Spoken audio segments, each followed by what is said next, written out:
Okay. Pull open my roll list here so we can get underway.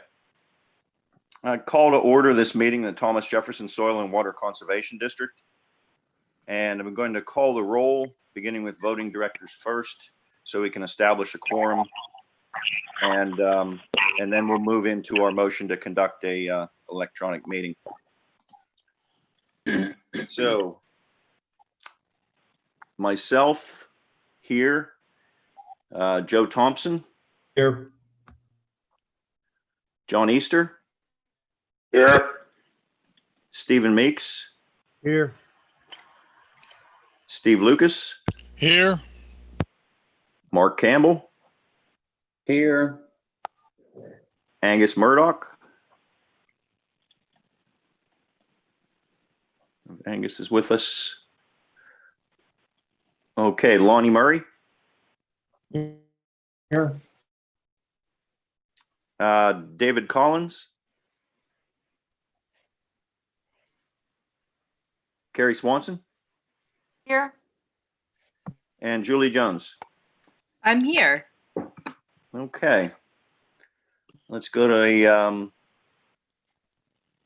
list of associate directors. Navarre Bartz. Logan Twerdy. Grosvenor Merle Smith. I'm here. Okay. Carolyn Daughters. I'm here. Kim Tingley. Here. And Kelsey Cowger. Here. Okay. From our staff, the list I had that was going to be here, a definite list of yeses. Ann Coates. Yes, I'm here. Amy Moyer. Here. Luke Longenecker.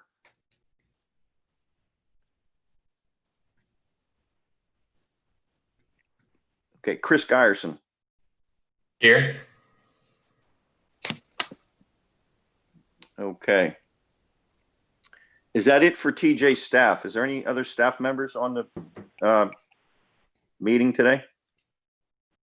Tim Talley is here. Okay, Tim. Lisa Hyatt is here. Lisa Hyatt.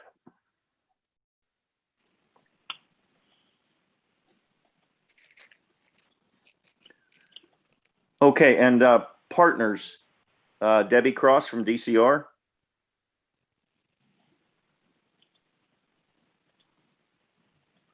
Are you with us, Debbie? Or did you go? I know you were with us at the previous meeting.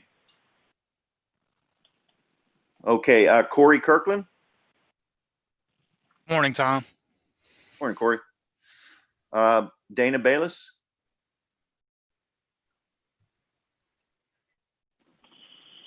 Patricia Perez, FSA. Okay, anybody else from partner agencies, if you want to just chime in and let us know who you are and who you're with.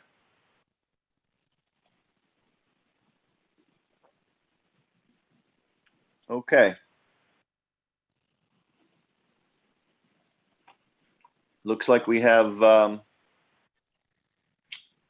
quorum and we can go to the motion to conduct an electronic meeting. Would someone make that motion that's on the agenda page, please? I have it. I'll read it. Thank you. I move that the Thomas Jefferson Soil and Water Conservation District Board of Directors certifies that the nature of the state of emergency caused by the COVID-19 pandemic as declared by the Governor of Virginia makes it impractical or unsafe for the board to assemble in a single physical location, and further that the purpose of the meeting, including all agenda items as reflected in the meeting's prepared agenda, is to transact or discuss business that is statutorily required or that is necessary to continue operation of the board and the discharge of the board's lawful purposes, duties, and responsibilities. I make that motion. Is there a second? I'll second that. Carrie Swanson. Okay. Moved and seconded. I will Well, Amy, would you call the roll on that, please? Sure. Mr. Campbell, Thank you. Aye. Mr. Easter, Aye. Ms. Jones, Aye. Mr. Lucas, Aye. Mr. Meeks,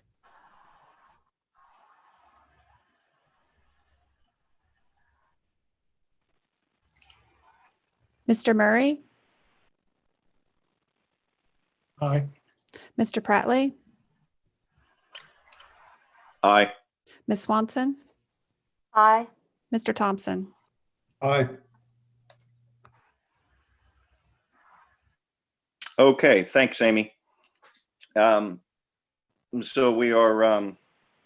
we passed the motion to conduct a decentralized electronic meeting, and we'll proceed with the agenda. I don't believe we have any guest introductions this morning, to my knowledge. I would like to welcome Julie Jones aboard the district board, who's now the new director from the city of Charlottesville. So welcome and good morning, Julie. Good morning to you all. Thanks so much. Under announcements, I'm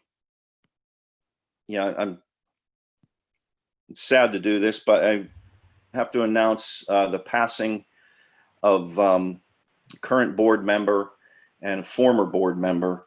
As you probably know, current board member, elected member from Louisa, Pat Willis, passed away in September. But as well, John Conover, who represented the city of Charlottesville years ago, I think he's been gone from the board for about 5 years, maybe. John Conover passed away recently. So if we could take a moment of silence.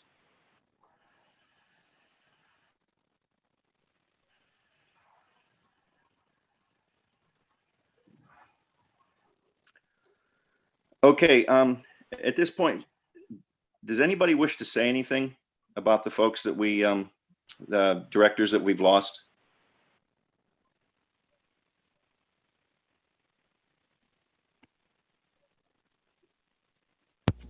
Okay. I'm going to move into public comment. Amy, do we have anyone from any comment in from the public? No comments have been received. Okay, thank you. Just additions or changes to the agenda. Does anyone have any to make?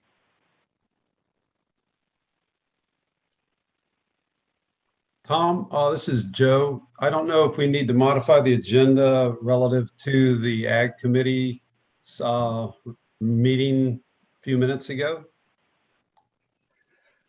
The It looks like recommendation from it. 4B under the action items is the SL6 practice failure. Got it. Okay, thanks. So I think we're good there. All right. Okay. If there are no additions or changes to the agenda, let's move on to action items. The first one is the minutes of the previous meeting, September 30th board meeting. If everyone's had an opportunity to review the minutes, does anyone have any corrections or additions, changes?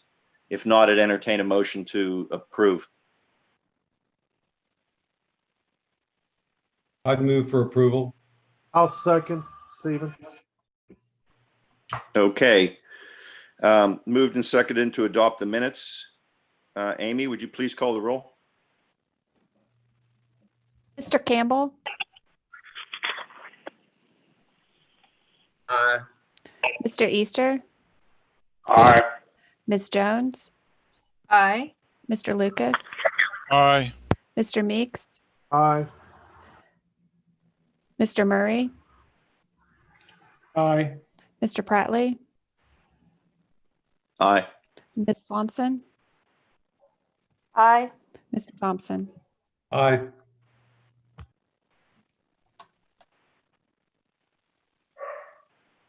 Okay. Moving on to action item 2, a holiday meeting.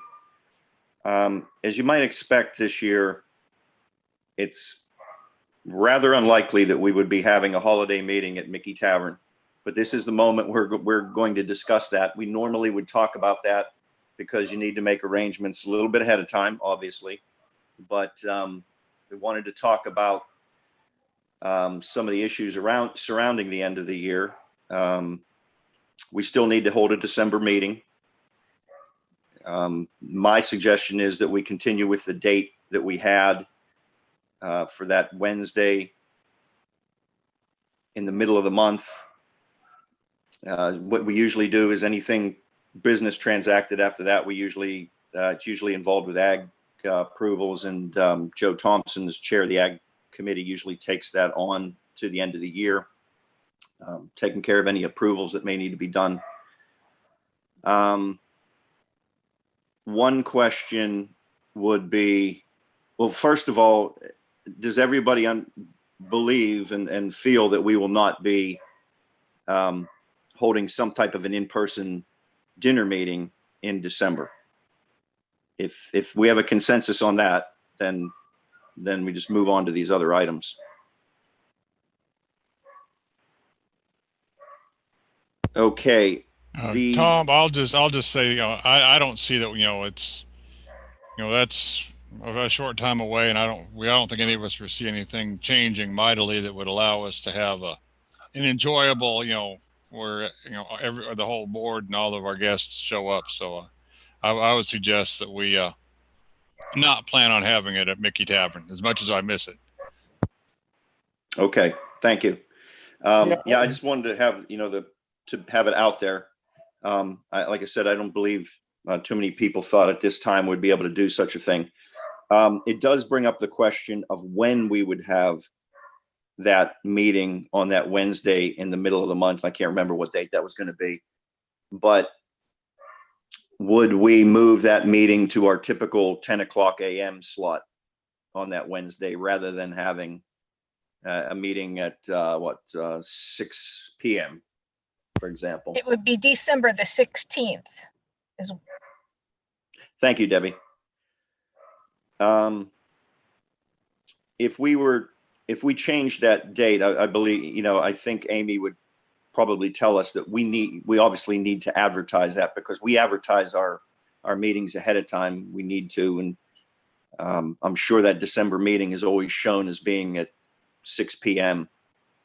So if we're going to go to 10 a.m. board meeting in December, we would need to advertise that to the public and to our partner agencies. So is there any reason why anyone believes we should not move that to our normal meeting time in the morning?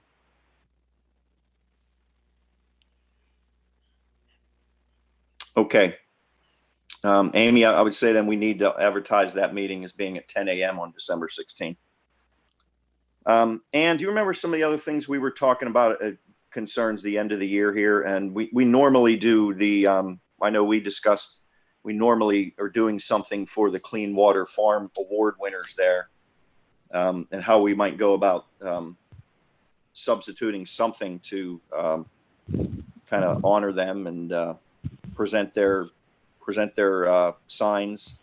Whether we would want to do something for them in the way of, they get a nice dinner and evening out of it. Is there anything we would want to do or could do? If you could speak to some of that. Sure. One option, of course, is that we provide them a gift certificate. I would say in the amount of, equal to a nice dinner for the award winner and one guest. So, maybe a nice, cute certificate to a restaurant somewhere for 2 people. There are 2, so that would be 4. So maybe around $100 each. That would be one nice option, I think. Certainly staff can go out and hand deliver the sign, I think, and that would be a nice thing to do with gift certificate along with it. And we can do some photo ops, either at their farm or at the entrance to their farm, wherever they might like. That would be nice to do. Joe also had suggested, and I think is a good idea, is that instead of the live presentation that we would normally give at Mickey Tavern, that staff put together a little PowerPoint kind of cross between a PowerPoint and maybe a little video and some photo ops so that we could have recognition of it for the board members, maybe, and invite them to that 10 o'clock meeting.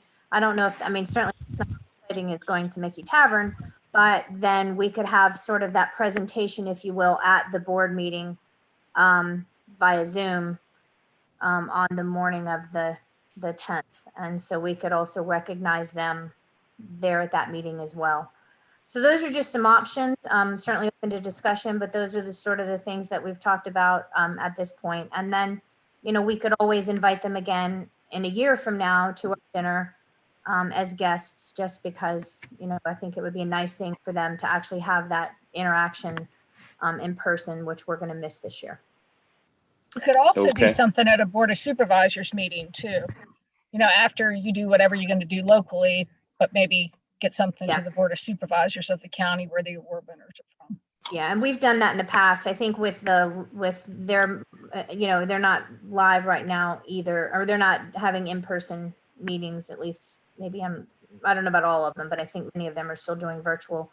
So we could do that virtually, or we could wait until they are actually having in-person meetings again. Luke and I went and we did that with Mark Campbell down in Nelson County at a Board of Supervisors meeting. So I think that would be fun too. Okay. And is there any other sort of housekeeping items you can think of at that time of year? I mentioned about what we do about approvals, changing the meeting time, but not the date.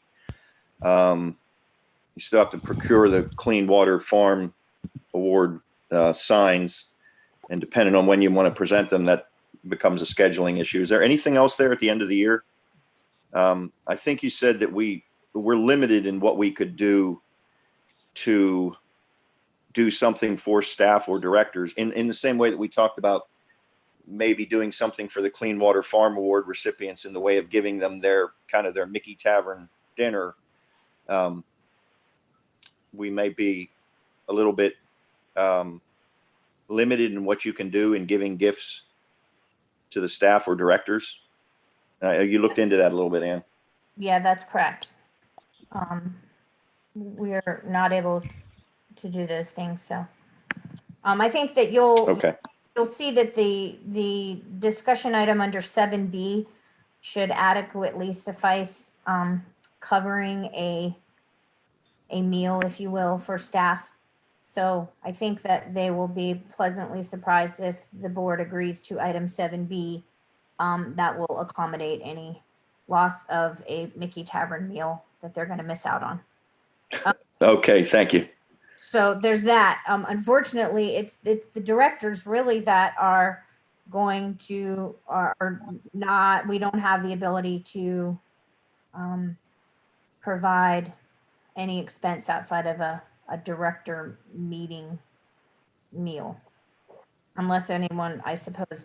Yeah, Amy can say it more formally than I can, but I do not believe there's any way for us to give an end of the year and any kind of monetary compensation to directors unless it's a direct board expense.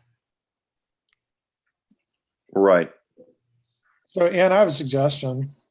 I would suggest that we look to having some sort of event in the springtime. If there is a spring or summer, depending upon if vaccines are available, that would substitute for what we would have otherwise done at Mickey Tavern. It wouldn't be an end of the year thing, but maybe we'd have a nice outdoor event, maybe some sort of barbecue or something. Right. Lonnie, I think kind of in my mind, possibly something like oftentimes we went to Secluded in the summer to hold an outdoor meeting. And so that all the directors got a chance to see Secluded, and, maybe we could have lunch after that, kind of like a picnic lunch or something after that. I'm sure at some point we're all going to want to get to see each other again. But we can keep that in mind. I'm sorry, what? I was going to say, I agree. I think at the very first opportunity that we feel comfortable. I was just saying that's exactly the sort of thing I was thinking. just celebrating in general, just the fact that we can all be together again would be nice to have, or some sort of picnic. Okay. If anything else comes up about that time of year that we need, just, talk to Ann. If anybody comes up with anything, let Ann know about it. But I think we've covered the important basis for what goes on with the organization at the end of the year. Moving on to number 3, recommendation to appoint director. As we said earlier, we lost Pat back in September. And if we were to appoint someone to that position to fill that vacancy right now, it's our understanding that if we were to get all our paperwork in order and everything, this could be considered at the December State Soil and Water Conservation Board meeting. And then upon, if all that paperwork would be done and the person would take the oath and everything, we would have that vacancy filled for the new year. That's correct. So Steve, Director from Louisa, did you have anything to speak to on that? Yes, sir. Thank you, Mr. Chairman. I thank Ann for having discussed this with our associate directors, who are Grosvenor and Carolyn, and she has talked to Carolyn. Carolyn is interested in in taking on the position of the elected director, and so I would like to present Carolyn's name for consideration of the board for appointment to Pat Willis's unexpired term for this upcoming year. And she'll have to run for election if she desires to next year, but she gets kind of a free pass for a year. So I would like to present the name of put Pat Willis's name in nomination for the unexpired Pat Willis's term. I'd And second. that wouldn't be just for a year. There's 3 years left on that term.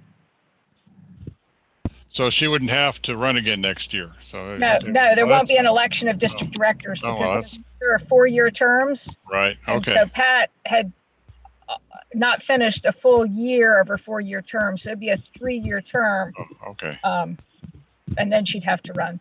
Oh, okay. Well, she gets a real free pass then. So Wait, But Steve, did you realize that you were a director for 2 more years, I hope? oh yeah, I know that. Yeah, I have. Yeah, it's I didn't know that since I came in late filling unexpired terms, but no, I didn't realize the particulars of that. So that's even better for Carolyn. So She gets a better deal than you did, Steve. she does. So yes, I would still like to Tom? nominate Carolyn. And I see Grosvenor's turned on his video. Did Grosvenor want to say something? Yeah, I would just like to say that Ann spoke with me, and I certainly appreciate the opportunity to perhaps move up onto the board as a full member. But I like being an associate, and everything I've learned in the year up to now, it suits me. So I'm very happy to stay as an associate. Thank you very much. Thank you, Grosvenor. Thank you, Grosvenor. We have a motion. Is there a second? And then we can discuss or vote. Steve has moved to appoint Carolyn Daughters as to fill the Louisa director vacancy. Is there a second? I second. I will second that. Okay, it's been moved and seconded. Is there any further discussion on the subject?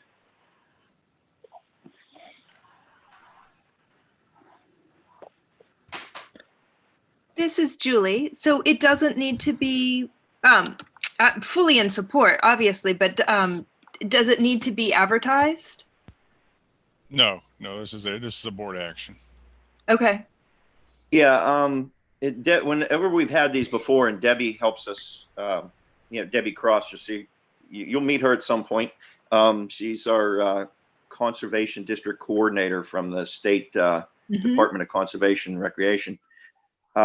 She's advised us that there's different ways to do this.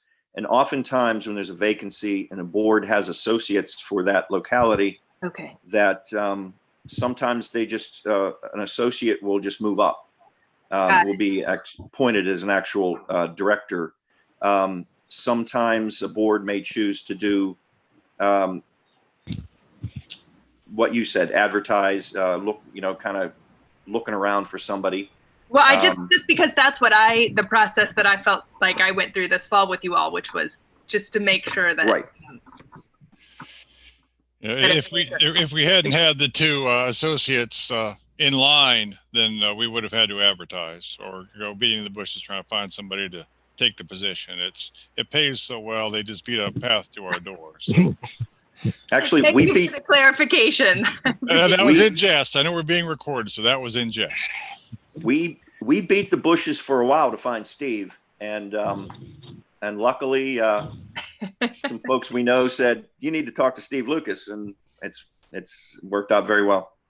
Okay, we have a motion and a second to appoint Carolyn Daughters to the Louisa vacancy. Amy, would you call the roll on the vote, please? Mr. Campbell, Aye. Mr. Easter, Aye. Ms. Jones, Aye. Mr. Lucas, Aye. Mr. Meeks, Aye. Mr. Murdoch, Aye. Mr. Murray, Aye. Mr. Prattley, Aye. Ms. Swanson, Aye. Mr. Thompson. Okay, now ayes have it. Congratulations, Carolyn. We're sending your name in for appointment. Well, thank you very much. If I might say something quickly, I'm honored and I'm eager to be in the position because I have, I continue to thoroughly believe in this work and like getting more involved in learning more. Although it is very bittersweet because, Pat's loss was personal to me and I still think of things that I would love to call her about and, so I'm going to be missing her for a while. But thank you very much for your support and I hope I can do my best to serve.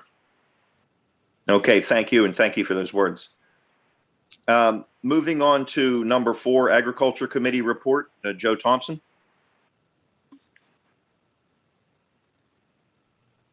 Thanks, Tom. Attached to the document that you received is a ratification agenda. On that ratification agenda, you'll see the practices that were approved by delegated authority. There wasn't anything that was unusual there this month, and that's why that route was taken using delegated authority to approve those practices. If there's any questions, I'll do my best, or we do have other staff. Luke wasn't able to join us for the board meeting, but we do have the other Ag Committee staff if you have any questions about any of the practices that are up there. Hearing none, there'll be a chance later to obviously approve that. The other item that's on our list is the nominees for the Clean Water Awards.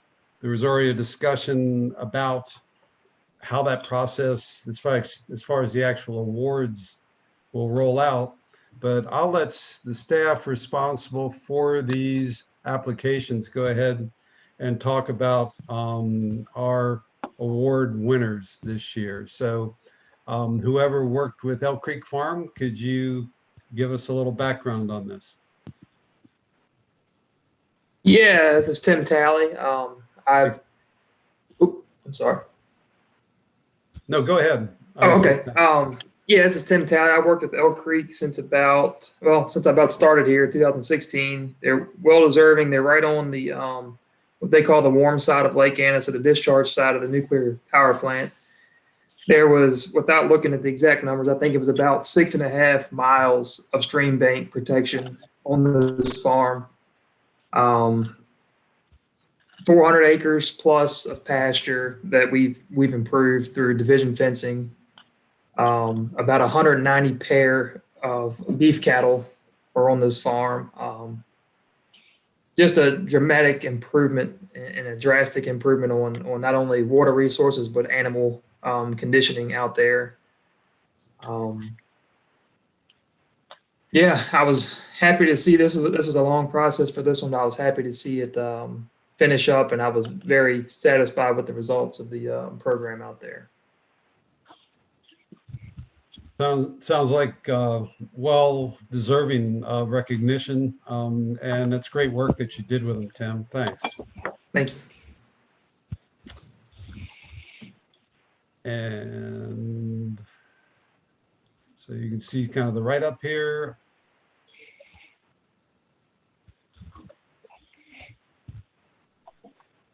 So our next Clean Water Farm Award winner is the Harrison Cattle Company. Who would like to give us a background on this? Joe, I have Luke on a conference call, so hopefully he can, you guys can hear him, but Luke will present on that. Luke, if you about Rob Harrison's project or farms. Yeah, Luke. Just a test. Does everyone hear me okay? Can I go ahead and say something again, Luke? You're a little quiet. 1, 2, 3, testing. There we go. All right. So Harrison, as many of y'all know, is the Farm Bureau chapter, cattlemen's groups, and different things like that. He runs over 300 head of cattle on probably over 1,000 acres. I don't have the numbers right in front of me. Across the district, he is all on rented land. He has about 4 or 5 farms. Has done exclusion on all of those except for one that he can't, just because it's a land that's on the market currently. But he's a really good grazer. He's excluded pretty much all the streams on his property. He believes in the programs. He sees the benefits, and he really is one of the better grazers around. And he does a lot for the community. He does a lot for 4-H. He does a lot for. He started a youth education group to get from urban areas out on farms to see where the food comes from. So just all around, there's a little bit of everything, and he's a very good nominee for this year. And I'm happy to submit him for the award. Okay, hopefully Thanks, you all. Luke. Yeah. Okay, I'm gonna thank you. I really like the concept that this is one of our producers who's also marketing locally. It's great when we kind of get that circle closed of production from local lands going and distributed here within the Commonwealth, and particularly within the district itself. So it's very exciting, along with the fact that it's an operation that's obviously being sustainably managed. So it looks like an excellent choice again. Can move to the next.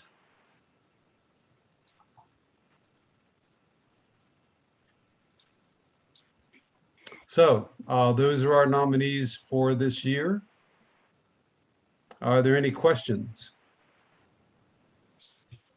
I just wanted to make sure that staff understands that if you're going to submit these for the Basin Awards, that the York goes to Amy Walker in our Tappahannock office, and the James goes to Denny Collins in the Richmond office. And if you don't mind carbon copying me on that submission, if you're going to submit them for the Basin Awards. Thanks for that heads up, Debbie. Sure. Any other comments? Joe, I'd like to say something. Joe, I would like to say something. Go ahead. Yeah, everybody kind of knows general idea about what people are going through, impacts of this pandemic. But when you read Rob's write-up, a lot of what his marketing was to restaurants, I guess in Richmond and other parts of Virginia, probably here as well. And it makes you realize what some people are going through, because we know what the restaurants are going through. And, here's a man who direct markets to restaurants. And we know he must be in a bit of a bad spot right now. So I just think, just people keep in mind that, here's actually a face for actually seeing what someone is dealing with in agriculture with this, very unusual, to say the least, situation that we're in right now. Thanks, Tom. I think that's a good perspective. Along with that, I've had several friends ask me where they can buy good quality local beef. And I've directed them different places, but that's one of the other things I think that hopefully comes out of this as a plus, is that the local markets become much better defined and available to the local public, so that exactly this type of scenario where a producer's been relying on sales to restaurants and those fall off, there's some capacity to be able to more directly market to the public locally. So, but it is a very good point that, you know, our producers are definitely being impacted by the ratcheting back of their restaurant business. I know we provide flour to some of the local bakers, and it's kind of we've lost one baker here in Charlottesville already, and the others are struggling because, again, the bulk of their sales were to restaurants. Fortunately, some of the other bakers, the walk-in business has picked up amazingly, again, with people, you know, looking to obtain local local food. So good point. Any other comments? Yes. I'd like to jump in. I mean, I think Rob's a fantastic choice, but also on, you know, on your local marketing edge, I mean, the processing has become a huge bottleneck for everybody doing that kind of stuff. But when the COVID shut down the big processors, they moved down to the kind of local regional scale ones. And I don't know how that affects anything we're doing, but it's that has been a very interesting and hard to deal with aspect of the local marketing, is that it sometimes takes 2 years to get a slot now to have your stuff processed. Yeah, the whole production chain has definitely been impacted by this shift. And like I said, hopefully what comes out of this is an improvement in it, but that takes time. Julie, did you have a thought? I was just wondering if we do anything to sort of promote this story or tell this story through local media or otherwise, sort of either promote these winners or you know, get this out to a broader public, because it is really important. I believe we do. Ann, do you want to address that? Sure. Lisa and I are both on our public relations committee, which we haven't had a meeting for a while, obviously for mostly the same reasons. But I think it's a great idea. If there were new ideas for us to promote this through the local news media, I would be more than welcome to work with you and Lisa on any of those ideas. Lisa does a fantastic job putting together PR packages for us. So if that's something we could do, I think that would be a welcomed idea. We do include this stuff on our website, which we've gotten better at trying to document all the folks who've won Clean Farm awards in the past. And you know, typically we do a big kind of to do at our annual holiday meeting, but since that's not happening this year, I think any new ideas would be more than welcome. And as Debbie mentioned out, we've often presented at Board of Supervisors meetings, and bring the sign is huge. Bring the sign and have the farmer there as well. And I'd be happy to work with you all on that, especially in this time when we can't do the usual. That would be great. And I think the one area where we probably do need some help is knowing, you know, having those connections to some of the local media sources. I know Chris works with Steveville Weekly and some of the newspapers, but if there's other forms of media, I think that would be great. Definitely. Happy to help. And if you would like to be on if you'd like to be on the PR committee, Lonnie is the chair, and I'm sure we'd be more than welcome to have extra members. Excellent. You can sign me up. That's great. I was going to add one more. Joe? Yes, Tom? I have a procedural question, and maybe, you know, we've done this so many times, I just forget. You've been the chair of Ag for a while, and Debbie would probably answer it. When we do this, do we need two separate votes, one for each nominee, or do we just can we vote the two together? I can't remember how we did that. I believe we can do them together. Debbie, is that? Yes, I would do them together. That's fine. So long as you clearly say, you know, the names of each of them and what county they're from. Right. Any other comments? If I don't not, know. Yes? I'm sorry, audio's breaking up on me, so I'm not sure if you mentioned it, but Rob Harrison was a board member from Fluvanna County once upon a time for the district. Oh, and our Is he being historian, nominated for Albemarle or Fluvanna this time?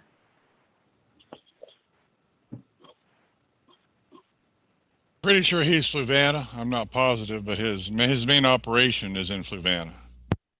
Okay, because I noticed in the write-up it mentioned Albemarle, but that's an important question that we have to, just in case he wins they'll want to know what county. So that's the question. Luke might not be on, but we need to confirm that under which county is his application. right, we'll get that The clarified. Basin Award, they'll need that. Yeah. Lisa, Debbie, you're fading out a little bit, and I don't know if it's mine, but Lisa, could I ask you to make sure and follow up with Luke on that? Lisa's not with us right now. Oh, she didn't join this part? Okay. I'll let Luke know, Joe and Debbie, and make sure that gets corrected. Yeah, Thanks, because Sam. when you look at his application under Education and Outreach, it mentions he's a director of Albemarle County Farm Bureau and Albemarle County Fair. So I don't know. Yes, he has just been active at Fluvanna and Albemarle. Right, He used to have a business in Charlottesville once upon a time too. right. This is Corey. Corey. I've worked quite a bit with Rob, and his home place is in Fluvanna. He farms a little bit there, but most of his livestock operation is based in Albemarle. He also has one farm that he farms in Louisa as well. So he's spread out, but I'd say the majority of his operation is in Albemarle, but I believe all of it is within the James watershed. Thanks, Corey. Good clarification. Any other comments? If not, I guess it'd be good to have a motion to approve our nominees for this year. I'll make Clean that Water motion. Award. I'll make the motion. I'll second. We have a motion and second to approve the Clean Water Farm Award nominees that were presented in this report. Could we have a roll call vote, please, Amy? Joe, just one quick thing. Just to remind you that the Clean Water Farm Award signs will not be provided by DCR. The district will have to order those at $36 a piece. Yes. I don't know if you want to include that in your motion, so you only have to do one roll call vote. We've already ordered the signs. I was going to We've say, already perfect. yeah, we're up on that one, thanks to our efficient staff. So we have a motion. Amy, could you give us a roll call vote, please? Mr. Campbell? Aye. Mr. Easter? Aye. Ms. Jones? Aye. Mr. Lucas? Aye. Mr. Meeks? Mr. Murdoch? Aye. Mr. Murray? Aye. Mr. Prattley? Aye. Ms. Swanson? Aye. Mr. Thompson? Aye. And Stephen would thank say you, aye Amy. also. I'm sorry, I missed that. I said Stephen would say aye, just didn't hear my name. Okay, thanks, Steve. Stephen, appreciate you clarifying that. All right, that concludes my report, Mr. Chairman.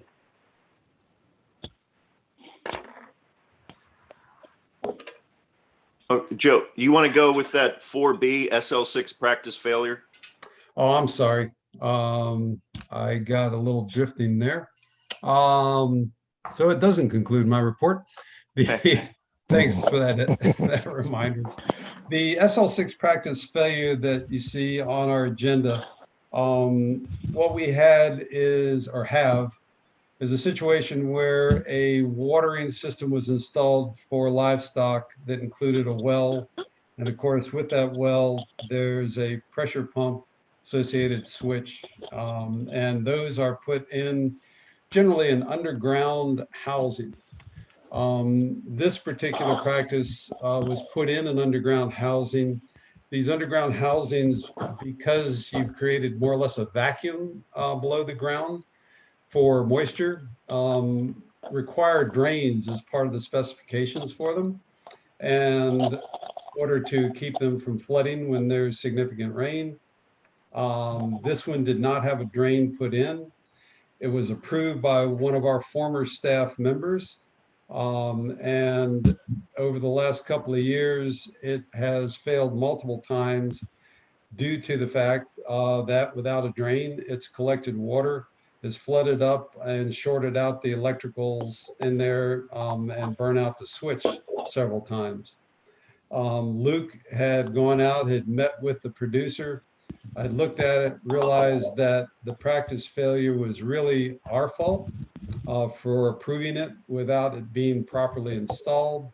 And he brought that to the Ag Committee for a suggestion on how to rectify the situation. The Ag Committee's consensus recommendation to the board is to allocate, I believe it's, and help me on this, Tom, $3,050. That sound like the right amount? Is it 3,050? Yes, I believe that's what Luke had said. But Luke has a specific cap. It was right around $3,000. I believe that was the amount.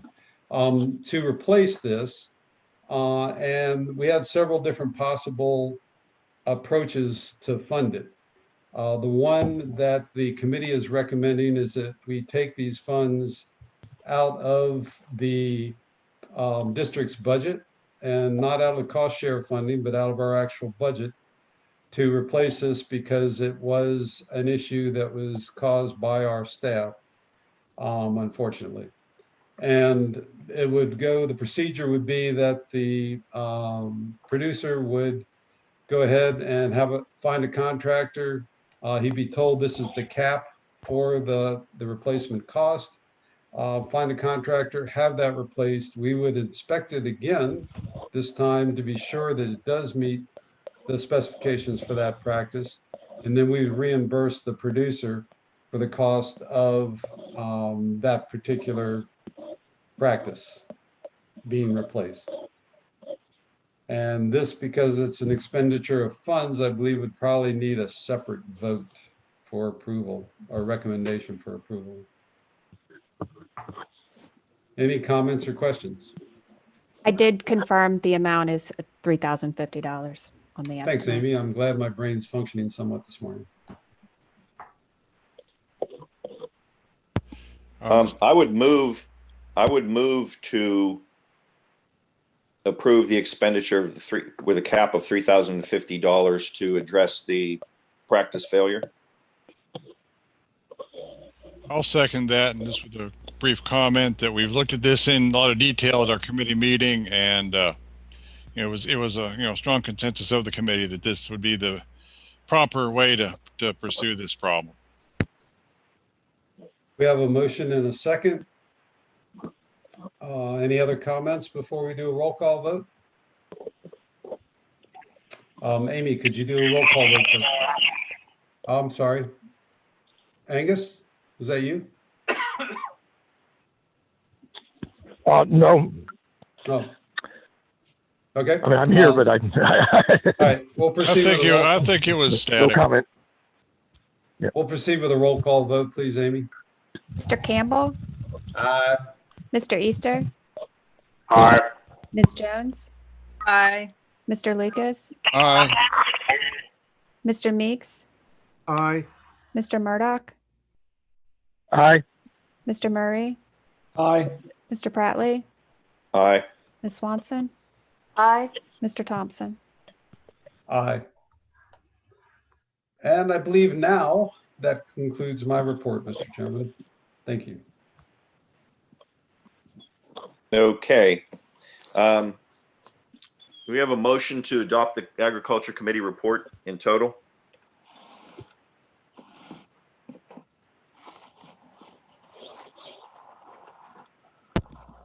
I'll make that motion. Steve Lucas, make a motion to adopt the Agriculture Committee report. I will second that. Okay, thank you. Amy, would you call the roll again, please? Thank you. Mr. Campbell, Aye. Mr. Easter, Aye. Ms. Jones, Aye. Mr. Lucas, Aye. Mr. Meeks, Aye. Mr. Murdoch, Aye. Mr. Murray, Aye. Mr. Pratley, Aye. Ms. Swanson, Aye. Mr. Thompson. Aye. Okay, thank you. Just a little comment. I'm guessing maybe this is a Zoom thing, but more than one person audio kind of goes into this little vibrato thing or something. I don't know. So I'm just guessing that is something from maybe through this platform that we're using. Moving on to number. Tom, I'm not so sure it's the platform. I think it's just some of the internet connections. If Oh, Mr. Murdoch could use the mute button on his phone. Okay. Thank you. I apologize. Okay, moving on to number 5, Water Resources Committee report. Lonnie? Okay. So some important news. The hardware TMDL SEPIC program will be ending at the end of this year. I think it's worth noting how well staff has done turning that program around. For a long time, we thought that we wouldn't be able to spend even a large percentage of that money, but it looks like we'll probably have some money left over in that program, but nowhere near as much as we thought we would. The other thing worth noting is that there's been some policy changes with VCAP. Currently, all the VCAP funding for the year has been allocated, and that means all the projects now go into a wait list. There's a policy change that the projects remaining on the wait list as of July 1st will be removed from the wait list, and then will need to be resubmitted for funding if they want to continue to be in the queue. So that's going to cause some timing issues and maybe some additional hassle for some of our applicants. But it is whatever it is. And then as before, we've talked as a committee about in terms of ACAP and CCAP projects, suggesting for those projects to give a little bit more weight to some of the projects that have co-benefits that provide wildlife habitat benefits or carbon sequestration benefits. I know both those things are important to the city of Charlottesville and the county of Albemarle. Right now, permeable paving is one of those projects can take up a lot of funding that could go to other projects. So there's been some discussion of maybe balancing those scales a little bit better, at least recommending to the county and the city respectively that we balance those scales a little better. If you look at the agenda, you'll see some projects that I was forgetting the term. Administrative. What is the approval that we're Delegated authority. anyway that I've approved? Delegated authority. Q. That's what I was looking for. Can't remember. So you can see the Water Resources Committee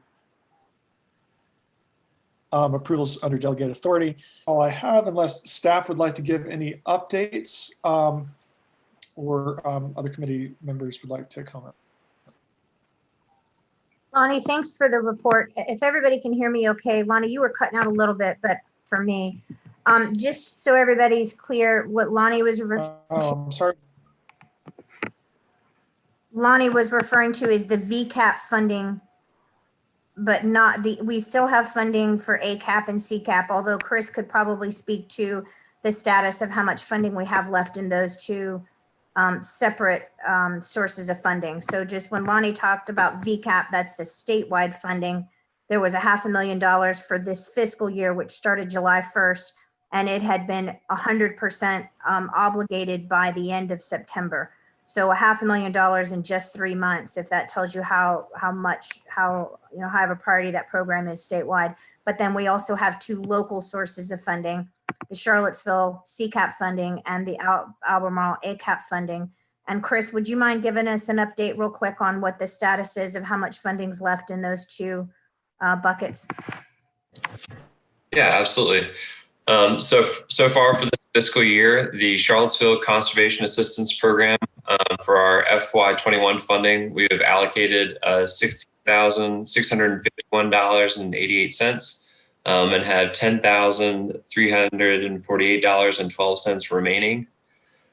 For the Albemarle Conservation Assistance Program, we have allocated for FY21 so far $12,025 with $14,975 remaining. So, and kind of giving a larger picture. So I still am receiving projects. There have been multiple applications that are still coming in.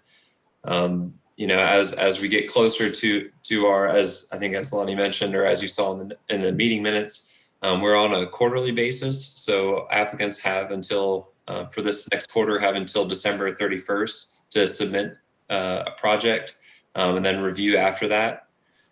But I do anticipate either being very close or potentially even, you know, allocating the remainder of our funds for FY21 at that time. So, you know, still conducting site visits, providing technical assistance where I can, but, you know, still working with applicants to get applications in, and also kind of having fingers crossed that maybe on a statewide level that additional funding might come through for the VCAP program, although it's still kind of highly unlikely at this time.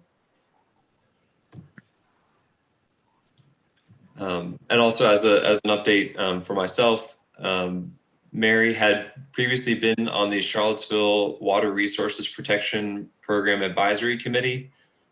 She has stepped down from that role since she is not as actively involved in our local conservation assistance programs. So I submitted my application and just found out that I was approved and will now serve on the committee for the next 2 years. And for those not familiar with the Water Resources Protection Committee, is established as a resolution to City Council to advise City Council and City staff on issues regarding continued development and implementation of the water resources protection and stormwater utility.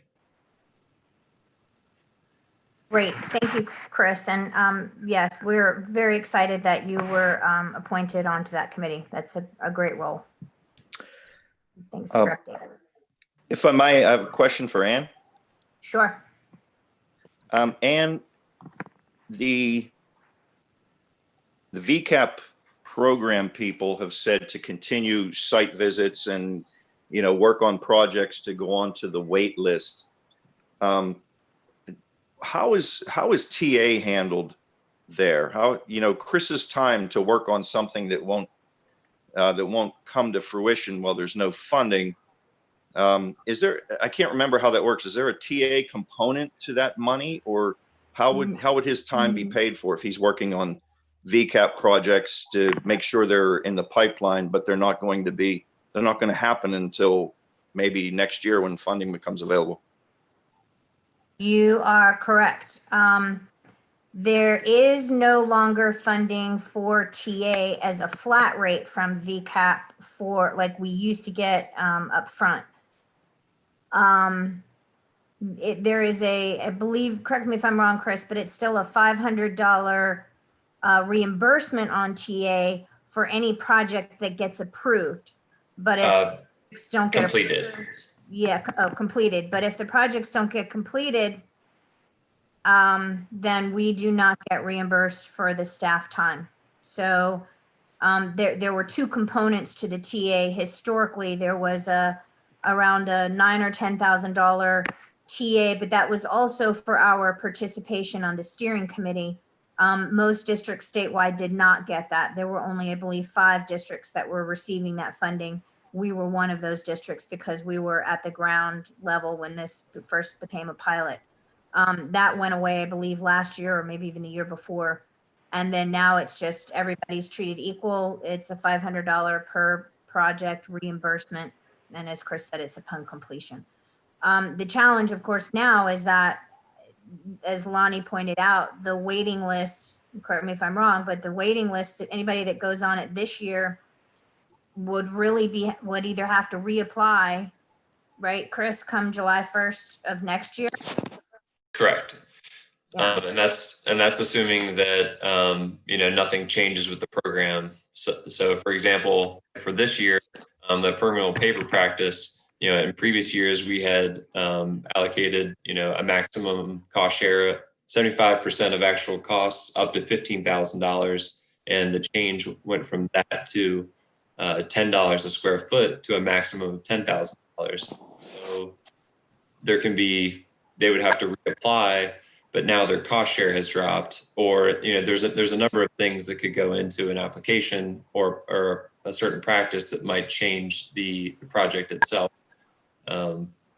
So and that could lead to spending all this time on a project, and $5,000 of cost share is quite a bit for some of these practices. So if their cost share is reduced to by 5,000 or even more, there's a chance that they would probably withdraw their application and not move forward with the project. So there could be time spent. There's always a risk in that sense, but there's time and TA put into for a project that might not even come to fruition. Right. And Tom, Stephen Meeks could probably speak to just how this is for the association. They are struggling, of course, with funding for this program. As you know, with the optics of asking for more money or the likelihood of getting more money at the state level has been, a challenge because of the COVID-19.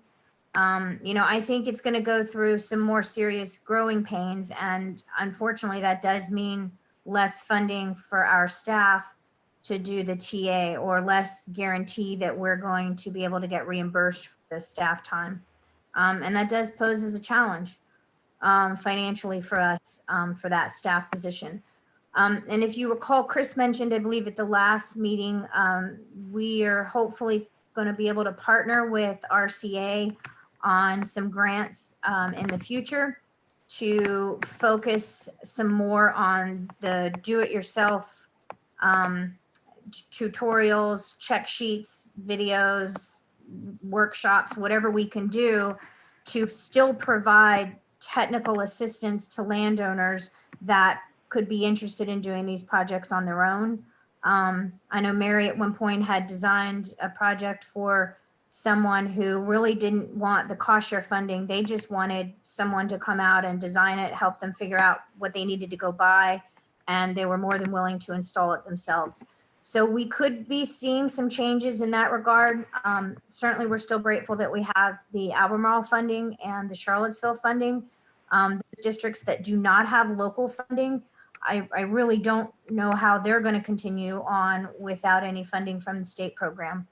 But we are fortunate that we have those two, and there is TA money associated with those two programs to cover Chris's time as well. So that's obviously a pretty important piece of the puzzle for us.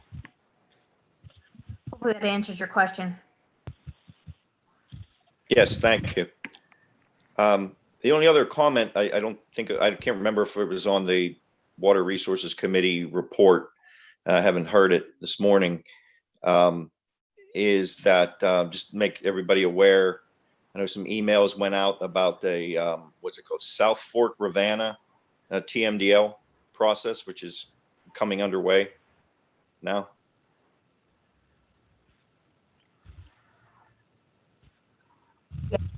Everyone should have received that email. I'm sorry, what you said, everyone should have received that email? They should have, yes. Okay. So yeah, anyone who might be interested in, and make sure you look at that map. I know Ann said there was the way one entity thought of the South Fork of the Rivanna River. And when you actually see that watershed, it takes up like, it seems to me like most of western Albemarle County. If you're thinking in terms of places or things like that that might be impacted, you might want to look at that map and see just how big the watershed is that's considered to be South Fork, Rivanna, and they'll show impairments on there and things like that. But I just wanted to make sure that was out there. Thank you for mentioning that. I think it's important, to look at the hardware and how, I think we had a lot of success in a relative sense, given the practices that were approved.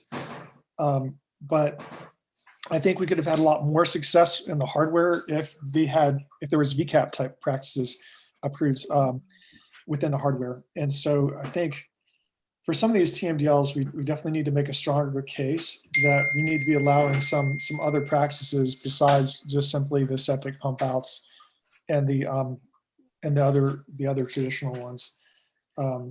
Because a lot of these areas, it really is people's lawns and people's pets. A lot of things like that, they're contributing to the problem. And so we need some way to be able to deal with those kinds of issues. Yeah, we talked about this at the last board meeting, and Chris, could I get you to reiterate, there are certain impairments that are eligible, that would trigger which practices are eligible for. And Chris, I know you spoke about this at the last, but would you, Chris, I see you're still on mute. Hopefully if you're still there, you can jump in and just refresh everybody's memory on what types of BMPs are eligible for this TMD, or which ones are not. I think we Sure. So the practices that are included in VCAP, they are eligible for nitrogen and phosphorus removal. They are calculated and tabulated that way. They are not eligible for any bacterial impairments. There just isn't enough research or metrics that can be done to calculate those for the VCAP practices. So that's kind of where that stands. So they would just be eligible for sediment removal and excess nutrients, but not bacterial impairments.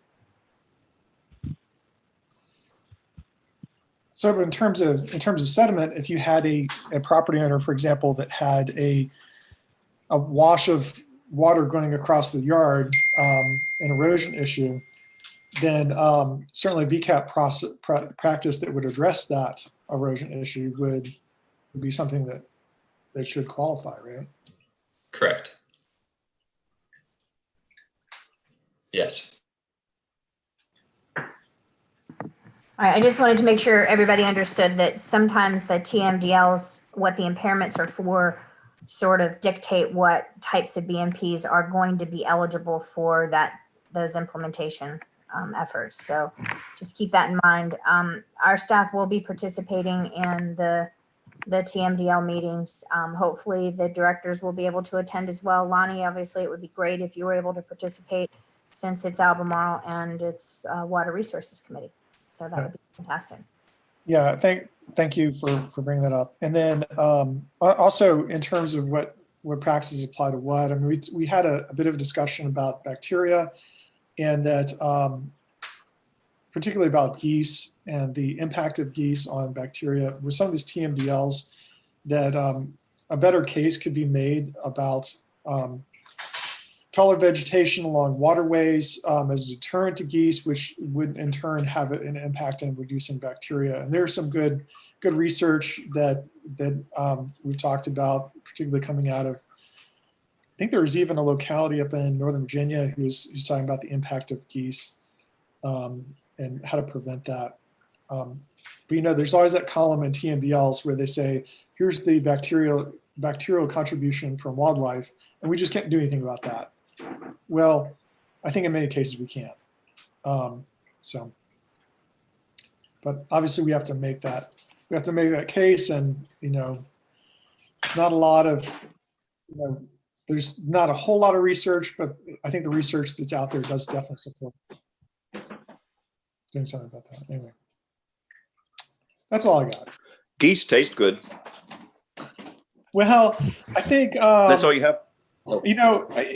geese tasting good. We got a wild goose from one of our hunters once, and I gotta say it was not so good. Maybe it was too old or something, but I don't know. I think the cultivated geese maybe, but I can't say I'm a fan. Okay. Okay, that's it for Water Resources Committee report then, Lonnie? Yep, that's it. Okay, let's have a motion to adopt the report. So move. Second. Okay, moved and seconded to adopt the Water Resources Committee report. Amy, would you please call the roll? Mr. Campbell,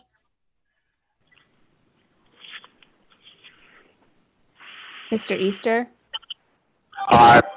Ms. Jones, Aye. Mr. Lucas, Aye. Mr. Meeks, Aye. Mr. Murdoch, Aye. Mr. Murray, Aye. Mr. Pratley, Aye. Ms. Swanson, Aye. Mr. Thompson. Aye. Okay, moving on, the ayes have it. Moving on to Budget and Finance Committee report. Stephen? Thank you, Tom. The Finance Committee met this morning, and what did you just bring up? And we looked over the financial statements provided by Amy that were attached to the budget, to the meeting packet.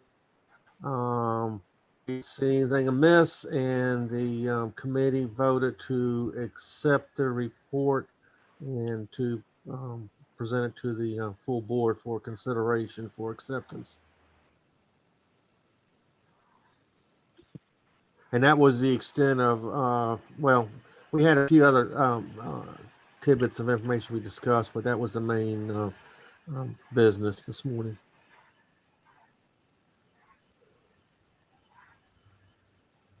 So I guess, Tom, we need a motion to accept this report as presented by the Budget Committee. Okay, that's the extent of it, is the financials we had on the screen and your report from this morning. Okay. Okay, can we have a motion to accept the report of Budget Finance Committee? So move.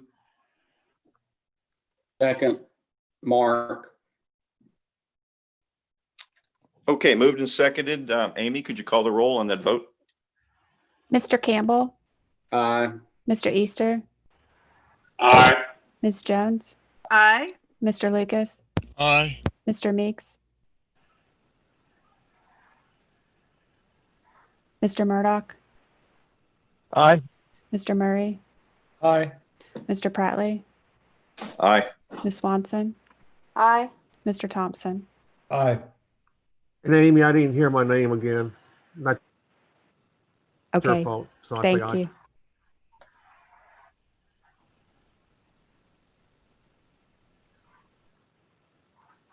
Okay, just getting a drink of water. Moving on to the next item on the agenda, which is, I believe it said Personnel and Operations. And that's me. We have a few items we discussed in our meeting on Monday. You can see the minutes up there. We went into closed session to discuss personnel matters. And we come out of that session, we had committee had reached consensus on the following recommendations for board approval. And if you see A there,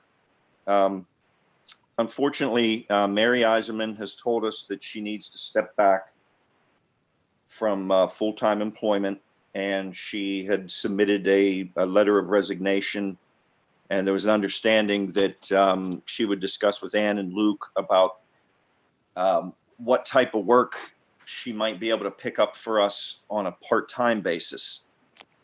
So we discussed that, and we came to a consensus. We recommended that Mary Iserman be a part-time hourly employee from the end of the year, December 31st, to June 30th, 2021. We're going to need a motion on that, as a piece of separate piece of business.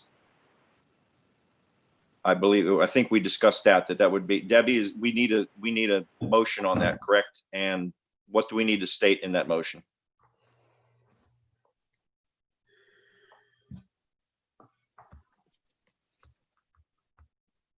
I'm sorry, I couldn't get my mute off. Repeat your question, Tom. I just wanted to make certain that we're going to need a motion on this staffing change where we're recommending that Mary be a part-time employee from 12/31/20 to 6/30/21.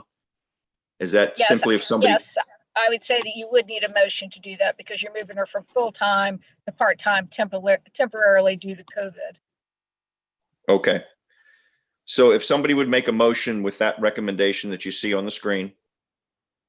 I would move that we adopt the Personnel Committee recommendation for changing the status of Mary Iserman's employment with the district as shown within the recommendation.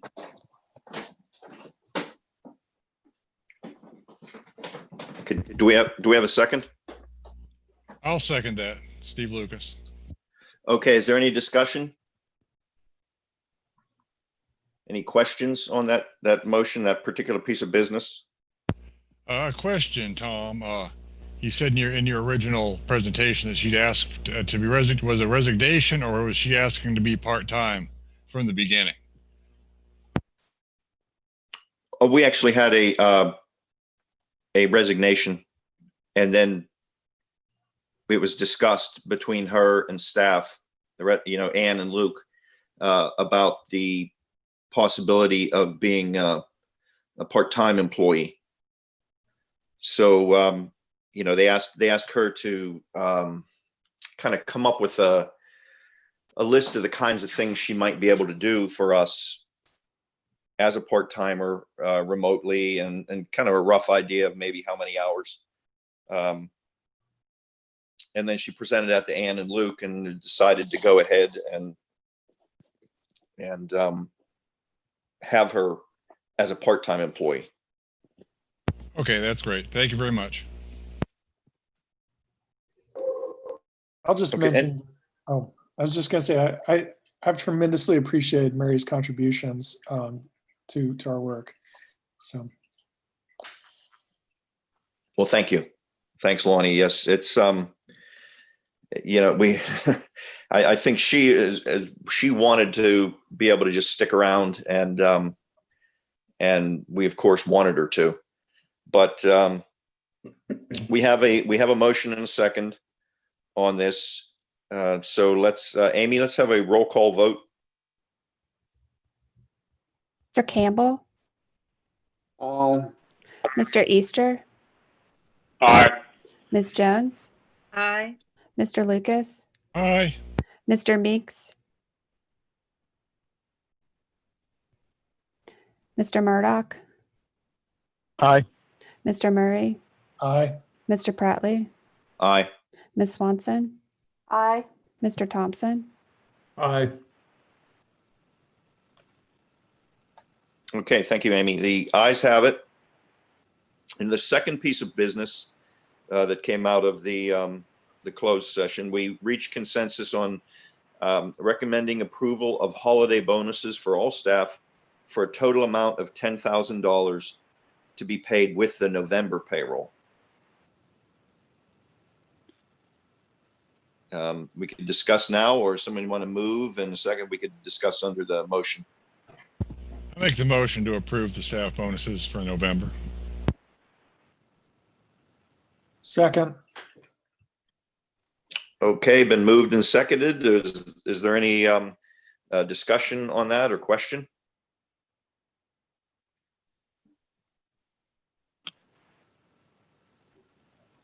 Okay. If we're ready to vote, Amy, would you call the roll on that, please?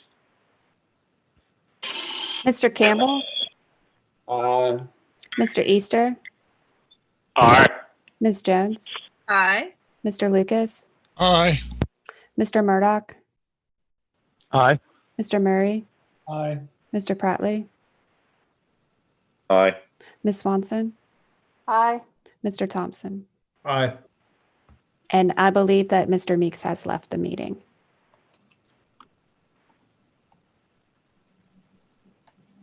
Okay, thank you, Amy. I'm gonna pull that up to the next part of that report. Okay, and the policy update.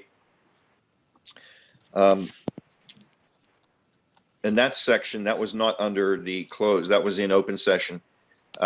We were considering some updates to our policy manual. Ms. Moyer summarized proposed policy revisions to reflect amendments to the Virginia Human Rights Act and to standardize the work week to match the district's timekeeping software. And the directors agreed to recommend adoption of the policy changes. Amy, if you could just kind of give everybody a little bit more of a summary of what that was about. Sure. The Virginia Human Rights Act was amended to expand the non-discrimination provisions, including a specific requirement for policy accommodations for pregnancy, childbirth, and lactation. So that is the majority of the amendments here. And then this one change to match the work week between sections. The work week will run a Monday through Sunday.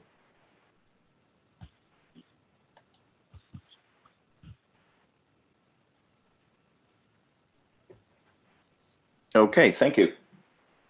So is there any questions for Amy or Ann about what we were doing there with the policy manual updates, which is something that they've been working on a little bit. And I think they said a few meetings ago that would probably be bringing various policy manual updates to us as they find some things. And then of course, with the change with the Virginia Human Rights Act, of course, that's something that comes to us that we need to, act upon.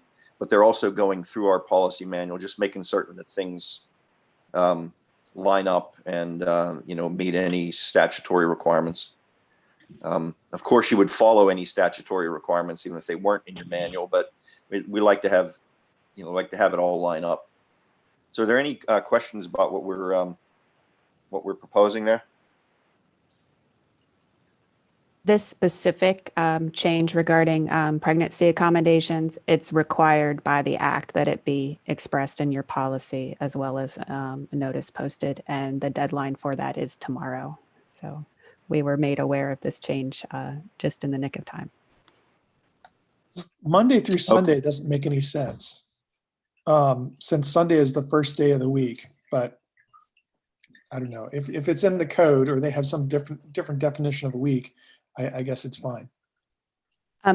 It can be any 40 contiguous hours. Our work week was defined by policy before as Saturday through Friday, but our timekeeping software only offers work week starting with Sunday or Monday.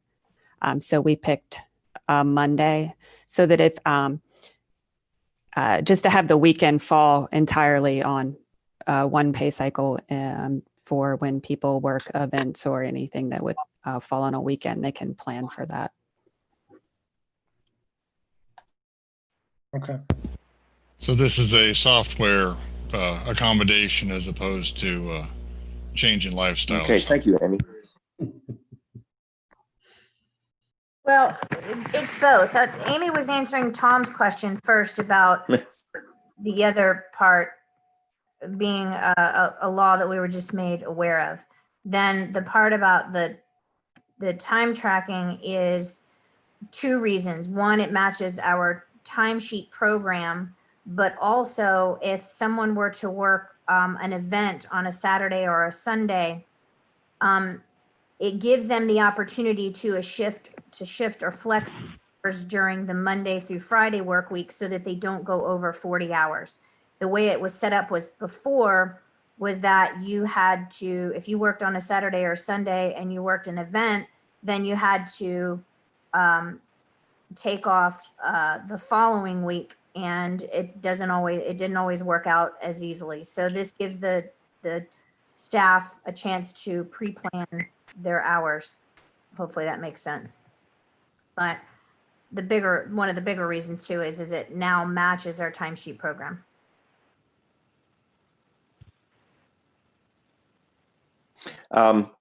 Just as a little aside too, when Amy mentioned, the law said we had to have that in our policy manual, and we had a deadline on it. If this meeting hadn't been today, we would have used delegated authority to do that. Some other districts have used delegated authority apparently before we ever did with the pandemic. And, if it's going to be okay with the board in the future, probably as we discuss policy and such, I wouldn't be surprised that we'll keep some delegated authority in the future, possibly. I mean, we've used it at the end of the year all the time when we would have somebody do ag approvals. And I think this is an example of something where they just found out about this change in the law, and there's a deadline date that we would have to comply with. So, like I said, if this meeting hadn't been today to discuss this today, under Personnel and Operations Committee, I would have done delegated authority. So it is something that's useful, and apparently some other districts have been doing it for a while. I just wanted to throw that out there. We are going to need a motion to approve the policy manual updates. If someone would like to. I would move that we approve the recommendation from the Personnel and Operations Committee for the personnel policy manual updates.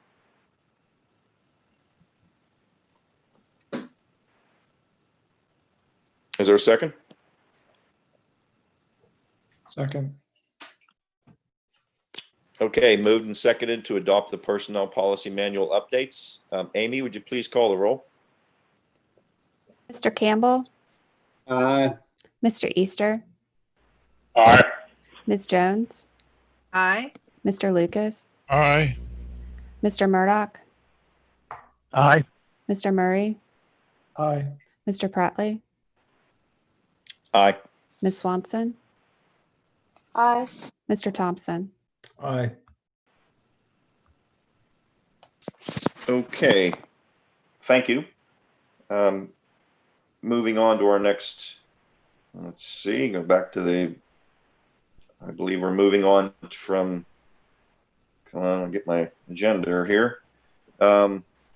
Next is a climate committee report. Joe, it looks like we're reporting for the climate committee. Thanks, Tom. There's been some activity between our last board meeting and this one relative to the adoption of a healthy soils, support of a healthy soils program for the state of Virginia by the state association. In the meetings that were held for what was going to go forward in the legislative agenda to support things, this got dropped out and assigned to the policy book, but it's been revived. Navarre, are you still on with us? Yeah, I'm here. You're probably more up to date than I am. Would you like to speak to this a little bit? I'd appreciate it. Sure. So, Sandra from Natural Bridge, she's been emailing back and forth between the state committee with Ricky Rash and Kendall and everybody, just trying to see what we need to go forward. And my cat is helping. But she's been emailing. Frida's also involved. I don't know if you remember which district she's from, Joe. I don't. But yes, she's been involved as well. So if I understand it correctly, the next opportunity to continue this process to try to get this as part of the legislative agenda for the association at a minimum to vote on at our virtual annual meeting is the Area 2 virtual meeting, which will occur just prior to, I believe, the full meeting of the state association. This will be reintroduced there and discussed.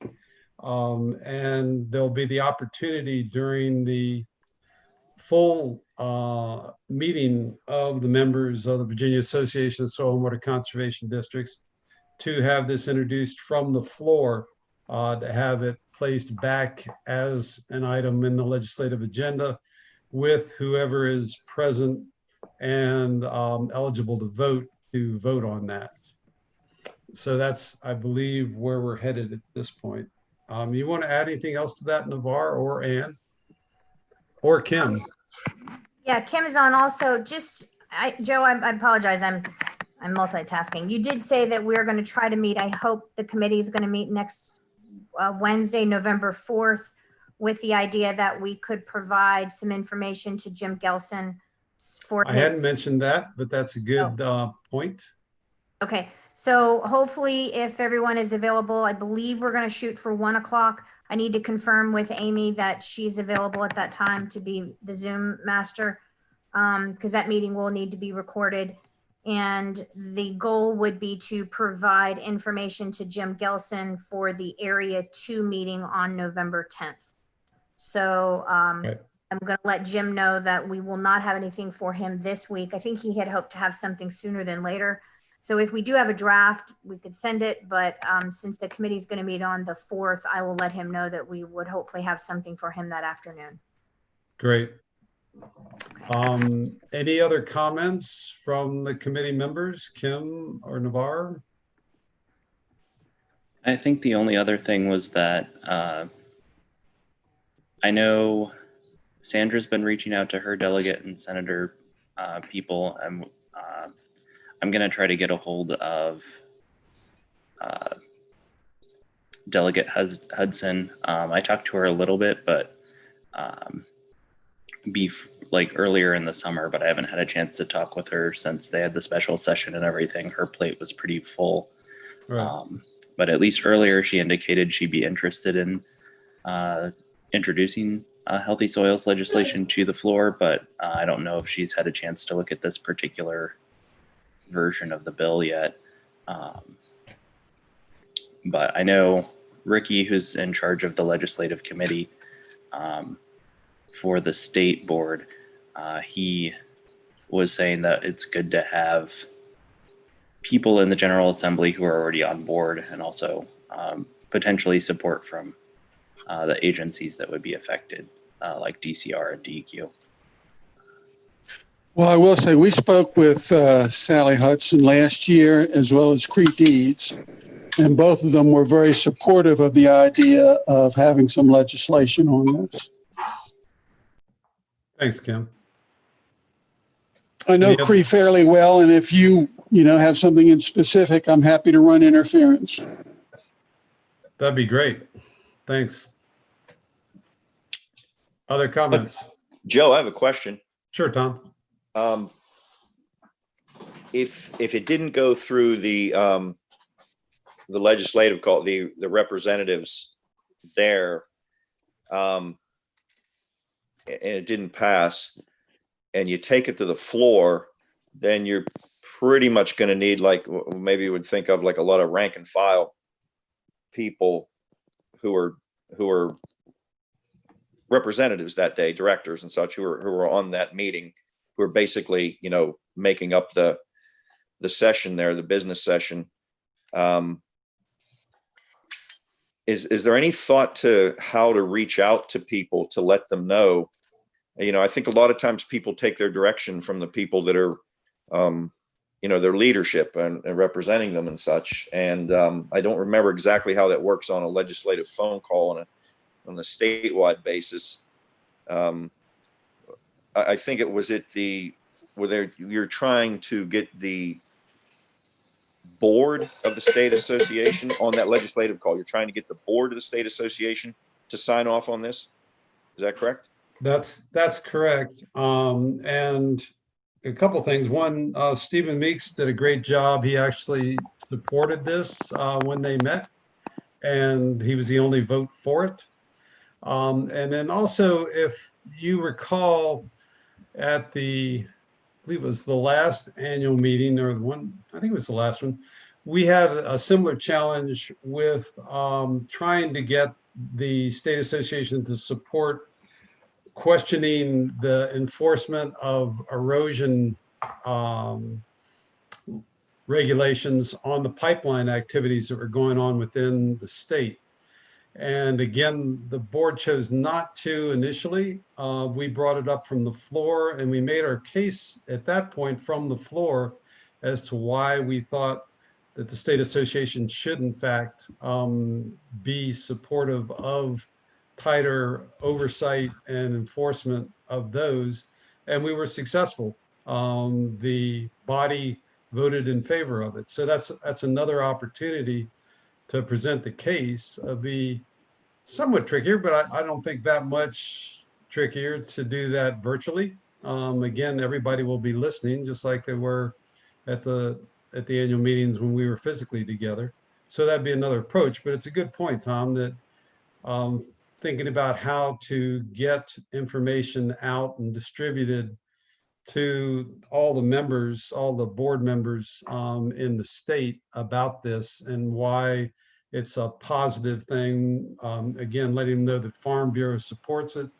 Also that we've got adoption of similar legislation in adjoining states, that there is no request for financial support for this activity. All the points that we feel are pretty strong. And of course, the bottom line being, we believe and feel strongly that we are the premier leading entity within the state of Virginia when it comes to supporting good soil management and supporting our producers who are utilizing the soil to make a living. So that's, I think, where we have to keep kind of pounding that message. And then definitely if we have potential sponsors within the legislature for a bill, even if it's a draft, that would be a very strong position to have going into that annual meeting. I also think that there are some partners out there who are not within the Soil and Water Conservation District group.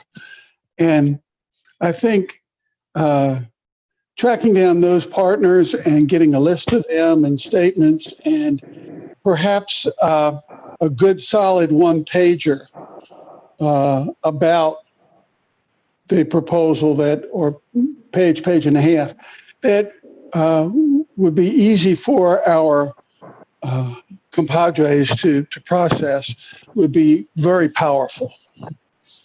I agree, Ken. I think that's a great idea. I mean, I would offer to write it, but I'm just too ignorant. I don't believe that, but I appreciate your modesty. No, Joe, no. Ag stuff is not my forte, and I really am a little bit ignorant on it. I've been trying to read up and but nonetheless, I can talk about it from a climate standpoint, but that should not be necessarily the driving factor.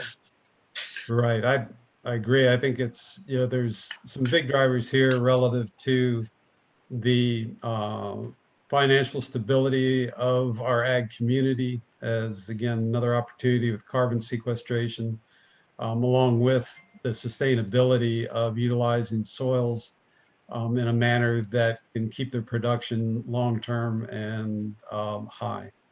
So I think as a committee, it's something that, we perhaps can parse out these different pieces and move forward with. We'll discuss it further at our meeting on the 4th. Any other comments or questions? So I just add also as a talking point, the importance of co-benefits with BMPs. Yes, I think that's very relevant, obviously, Lonnie, that, that's the business we're in, is utilizing implementation of BMPs to, in fact, assure sustainability of the productivity of the soils. Other comments? Hearing none, that concludes my report, Mr. Chairman. Okay, thanks, Joe. Do we have a motion to adopt the climate committee report? I move that we accept the climate committee report. Is there a second? I can second. This is Julie. Okay, moved and seconded to adopt climate committee report. Amy, would you please call the roll? Mr. Campbell, Aye. Mr. Easter, Aye. Ms. Jones, Aye. Mr. Lucas, Aye. Mr. Murdoch, Aye. Mr. Murray, Aye. Mr. Pratley, Aye. Ms. Swanson, Aye. Mr. Thompson. Aye. Okay, thank you, Amy. Moving on to the dam committee report, Steve Lucas. We got our bids, our requests for proposals out for the installing the monitors, and we got 2 of them. We got 1 back, and Tim went to talk to some other folks that did the Culpeper jobs and has gotten a bid from them also. Just kind of an aside, it's, delegated authority is a great thing when we're in a hurry, but I think it's necessary to involve members, the board members and committee members in decisions. So as soon as Amy and Tim can get things set up, we're going to have a Zoom meeting with the dam committee to discuss these before we actually award the bid. It's pretty clear cut, but I just want to keep my folks involved. So be looking for that coming up at some time in the near future. You've probably got the email about the Beaver Creek reconstruction project, which is getting to be kind of controversial.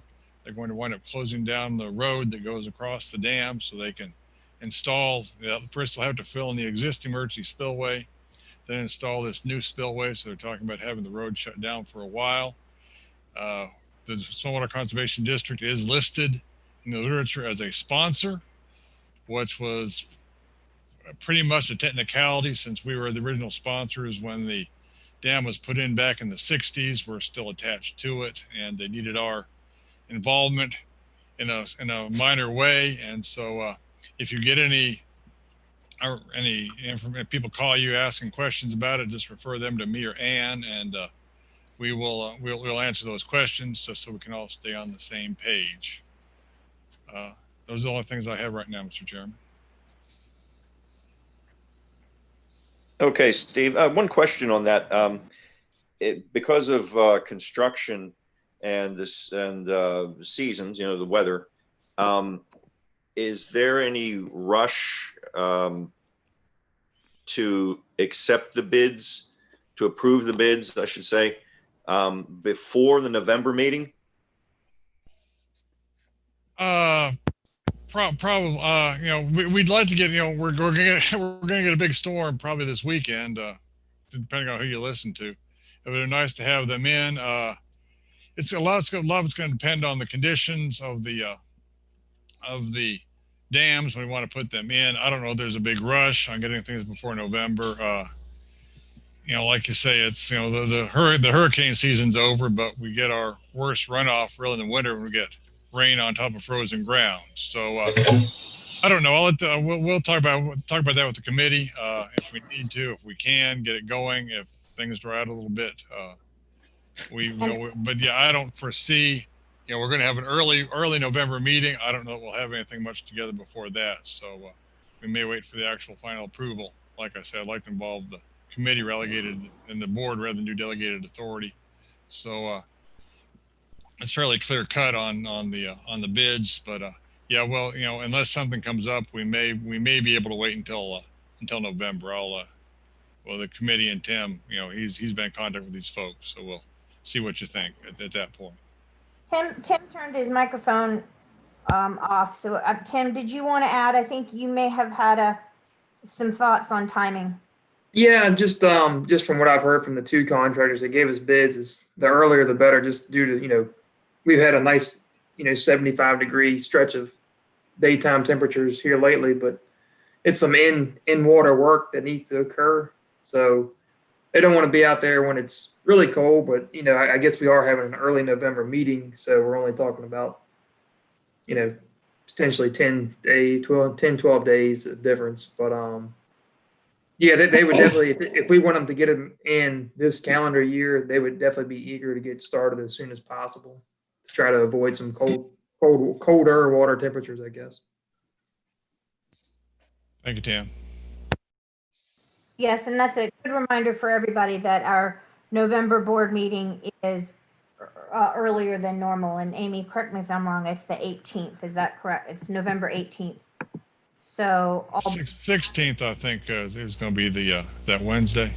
no, November 18th. for the December. Sorry, I'm November sorry. board meeting. Yeah, November is the 18th, December is the 16th. So the November meeting, all board packet materials will be due on Tuesday, November 10th. So hopefully you guys will have had your dam committee meeting, which I'm sure you will, before November 10th. And then it will go to the board on November 18th. And just, if I could just add one more thing, just anybody here from the dam committee that's in the meeting, I will be sending out a invitation for a Zoom meeting. And I think the earliest that we could have that Zoom meeting would be next Wednesday, the 4th. So I'd be aiming for either the Wednesday, the 4th in the afternoon, or Friday, the 6th. So, yep. Thank you, Tim. That should finish my report. Okay, thank you, Steve. We have a motion to adopt the dam committee report.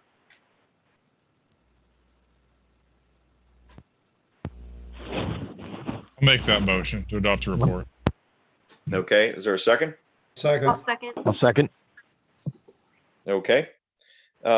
Amy, would you please call the roll? Mr. Campbell, Aye. Mr. Easter, Aye. Ms. Jones, Aye. Mr. Lucas, Aye. Mr. Murdoch, Aye. Mr. Murray, Aye. Mr. Pratley, Aye. Ms. Swanson, Aye. Mr. Thompson. Aye.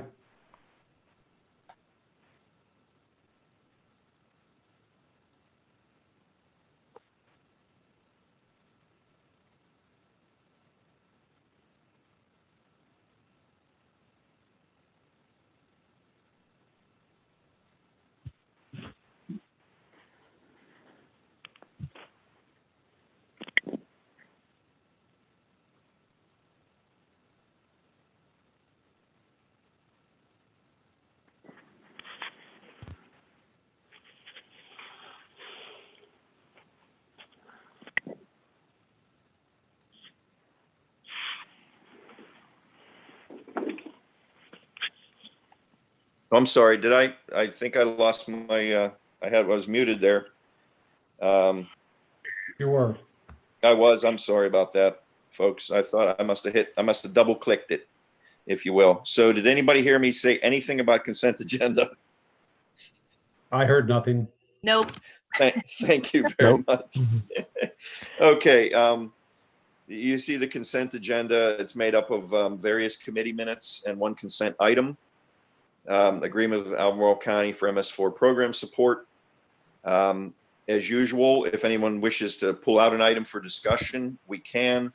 Otherwise, we would be voting on to approve all those items on the consent agenda as it's printed on your meeting agenda. And I would entertain a motion to approve the consent agenda if no one wishes to remove anything. I would move for approval. I'll second. This is Julie. Okay, moved and seconded to approve the consent agenda. Amy, would you please call the roll? Mr. Campbell, Aye. Mr. Easter, Aye. Ms. Jones, Aye. Mr. Lucas, Aye. Mr. Murdoch, Aye. Mr. Murray, Aye. Mr. Pratley, Aye. Ms. Swanson, Aye. Mr. Thompson. Aye.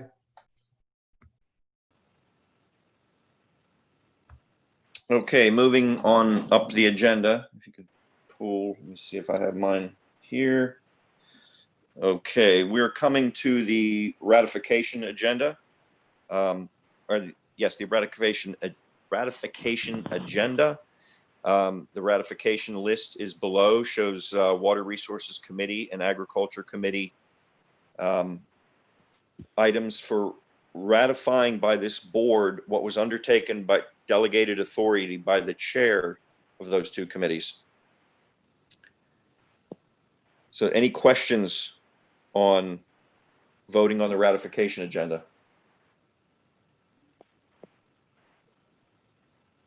Okay. Entertain a motion to approve the ratification agenda.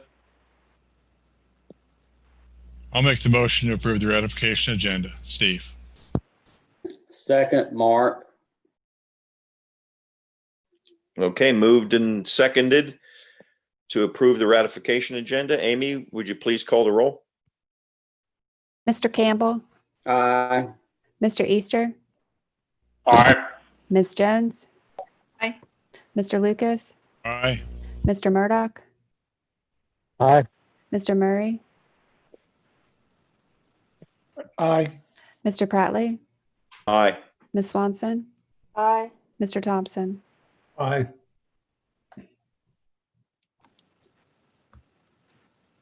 Okay. Moving on to reports, cooperating agencies and partner reports. Debbie, DCR. Yes, thank you. You have my report in front of you. I'll highlight a few things. The quarter's over and quarterly reports are in the process of coming in, just waiting to get those signed. And y'all have gotten your extension agent director appointment information in, so appreciate that. The strategic plan, or the 4-year long range plan, Thomas Jefferson District was in the throes of that as COVID embarked on us in March. But I did want to let you know that DCR has made a decision due to COVID that they're allowing soil and water conservation districts the ability to extend their current strategic plan up to a year, so long as there's formal board action is recorded in the minutes. So your plan doesn't expire until December 31st of 20, but if you were to want to extend it another 6 months or even a year, you have that ability. So it might be something your operations committee and staff might want to talk about, but if you want to do that, it does take board action. As far as the area meeting, we've talked about that a little bit this morning. Just want to remind everybody that that meeting date is November the 10th at 9 a.m. District directors, we would hope would be present. It will be a virtual meeting, of course. You are required to pre-register for that. The association is posting it for us, and the pre-registration helps us to identify on the call who the directors are and who staff and support are. We have several things coming up, but probably the most important thing is we do need to have an election of officers during this meeting. Jim Gelson, our current Area 2 chair, and Tom O'Halloran, the vice chair, will not be able, well, Jim's term is terming out, and I believe Tom has just decided not to seek re-election. So we are in the process of seeking candidates for chair and vice chair. So that's an important thing that'll be going on that meeting. Plus, we've got this soils initiative, which you'll need to speak to during that meeting if you want to promote it to Area 2 to support to bring it to the full board at their December meeting. So you'll need to talk about that. As far as training, the training blitz was, the association has this training blitz going on. I know that I've seen many emails from Ann sending that information out to you guys. They conducted one yesterday for district directors on our cost-year program. But I really want to call your attention to the webinar that will be hosted on December the 15th from 3 to 4. It's a FOIA training that will be offered through the Freedom of Information Act Council. Alan Gerhardt will be the trainer. District directors that are elected officials are required to have FOIA training by December 31st. The website I went on yesterday and is still not working properly. So I really encourage you to participate in this section. You have to be on and you have to be counted for it to count. So like you're not going to record it and you can listen to the recording. You actually have to either do it online or in this webinar because it's being provided through the Freedom of Information Act Council. So I hope that the directors will take the time to put that on your calendar. You do have to register for that. Again, there's a registration link there. You go ahead and register. They'll send you an email close to the time to remind you of the time for the training. You can take your chances before your website, but like I said, I tried it again yesterday and I have good internet. I'm trying it from the office and we have Comcast. So it's still super glitchy and I will keep working it to see if one day it's going to work and I'll send a note out and say it worked. But I'm not very, we're into month 4 now and it's still not working. Let's see, we've done all the Clean Water Farm Awards stuff. We've covered most of the ag stuff. Staff is working on BMP verifications for structural practices coming out of lifespan December 31st of 20. If I recall, your district had about between 15 and 20 of those to check. DCR staff updates. We're really excited that we have hired Stu Blankenship. He is filling the position that was previously held by Roland Owens, who was our non-point source data manager, a very, very critical position to DCR. And excited to have Stu because he actually worked for the developer of software in our tracking program. He knows the backside of that program as well as anybody. So we're excited about that. We're also in the process. Interviews have been conducted for the CDC in our Rappahannock office. Hopefully that will be offered very soon. We'll have somebody on board there.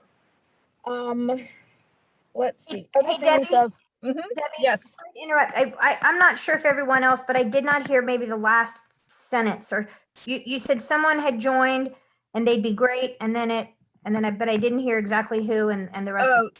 Stuart Blankenship has been hired to fill Roland Owens' position. Gotcha. Okay, I didn't hear his name. And then you said one more thing, yes, the Tappahannock CDC position. They've conducted interviews, and we hope to have somebody on in November to fill that position. Okay, thanks. Sorry. That's okay. I do have a little update on the General Assembly session. They have adjourned for now, or at least until after the election next week. And the budget conference report has been presented. There's still a possibility that can be amended, but the funding that the governor had unallocated for dams, there's $15 million, that has been put back in, and the 3.84 of Water Quality Improvement Act funds has been put back in. So we are excited that the things that were unallocated that affected districts have been put back in. So we are hopeful that once the budget conference report is approved, and then I have this whole list of the training blitz here below. Some of which are already occurred, but I would say the more important ones are the Area 2 meeting on November the 10th. There will be a district director meet and greet training on November the 11th at 7 o'clock in the evening. They're asking for new directors and also tenured directors to be on there so that they can have a nice dialogue among district directors. Some way to try to get, especially the new folks, kind of involved a little bit and get to meet some other people because they'll miss all of that annual meeting. And then the association's business meeting, and that's the meeting that we normally hold at the annual meeting where the directors vote on the association's budget, the officers, and if this soils initiative were to come forward, that's when it would be voted on at that December meeting, December 7th at 2 o'clock in the afternoon. So that has been set, it'll be virtual. And again, you have to register for it so we'll know who the voting directors are for that session. And that's all I have unless you have some questions for me. Happy to answer them. Okay, thanks, Debbie. Anyone have any questions for Debbie? I just throw one thing out there real quick. If anybody was interested in it, I'd have to get you the information. But the elected directors here were in Fluvanna. We were contacted by the county clerk's office in Fluvanna, and the Virginia Association of Counties is offering a FOIA training. It's 2 hours long, not 1 hour long. So I don't know how much, maybe it applies more to boards of supervisors and, constitutional officers, whatever. But that is going to be in November. And just, if somebody knew that they absolutely couldn't do the December one with the association, it sounds like what I saw, the Virginia Association of Counties is going to have that exact same person from the FOIA Council. It's going to be a 2 hour long presentation in November. If anybody felt that they needed that one and couldn't do the other one, I could get you the information about it. Maybe your county has already sent you that. I don't know. But that is available out there. If no one else has anything for Debbie, next NRCS, Corey, are you still with us? Yeah, I'm still here, Tom. I've got a few things to share. The Farm Service Agency is continuing to accept applications for the Coronavirus Food Assistance Program version 2, otherwise known as CFAP 2.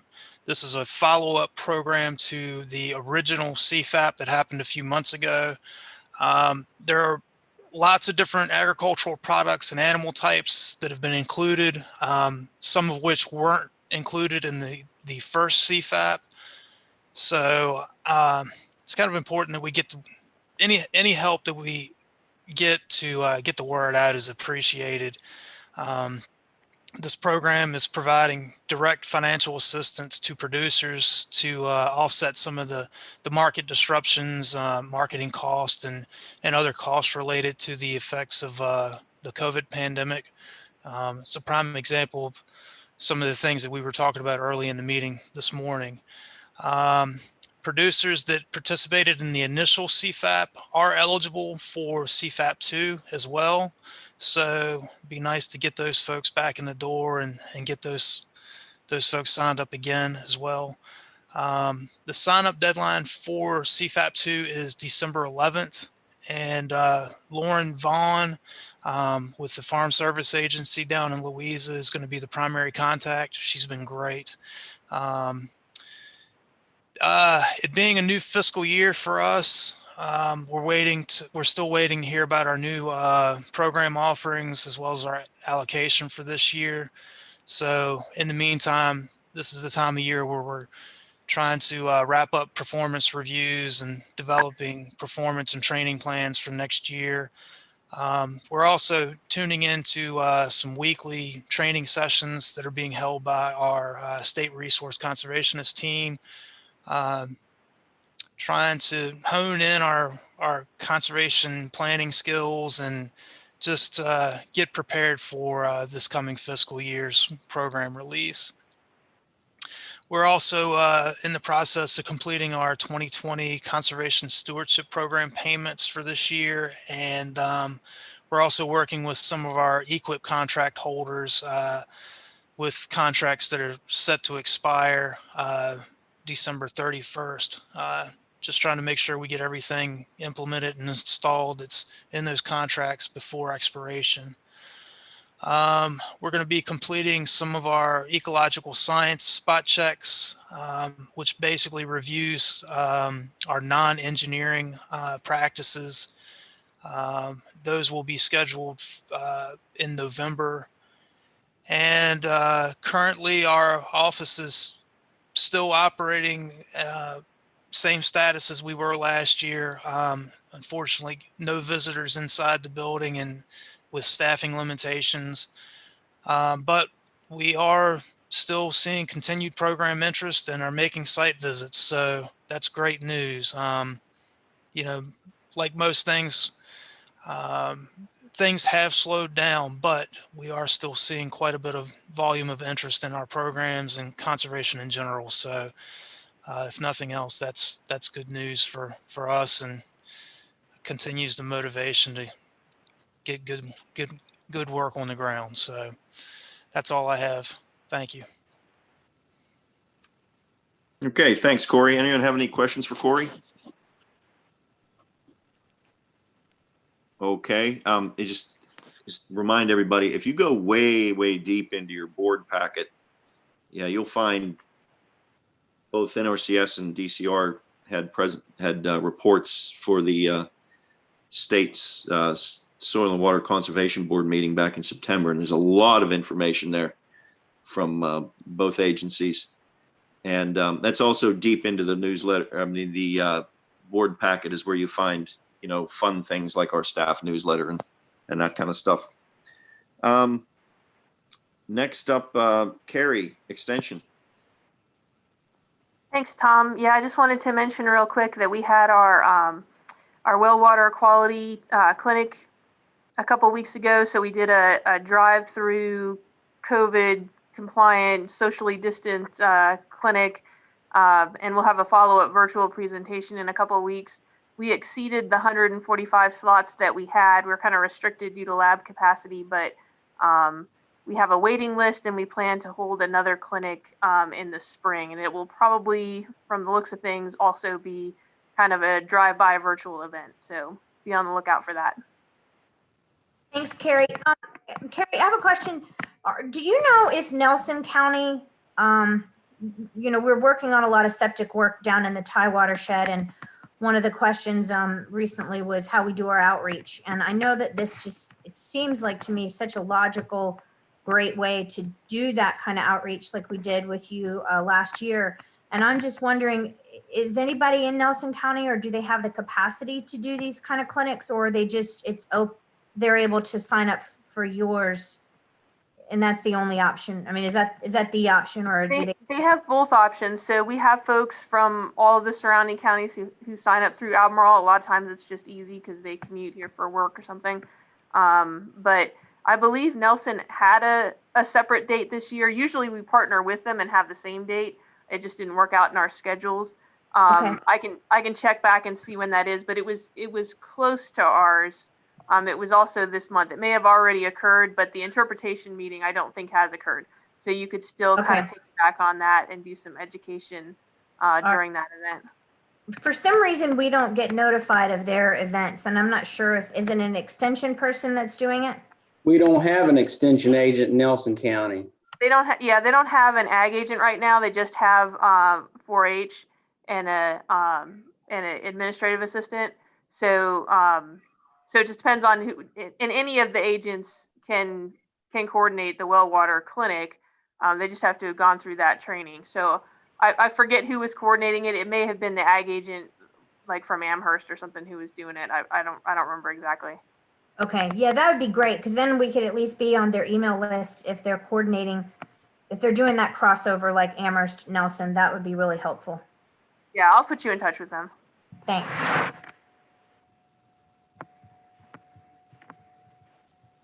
Okay, thanks, Carrie. I'm hoping people aren't hearing too much in the background. The chimney sweeps are here, and they finally got around to running the shop vac in the wood stove. So I hope there's not too much background noise here. I'm holed up in the office, but you might hear something back there. I just had to make sure I was still on, make sure I hadn't double clicked my mic again.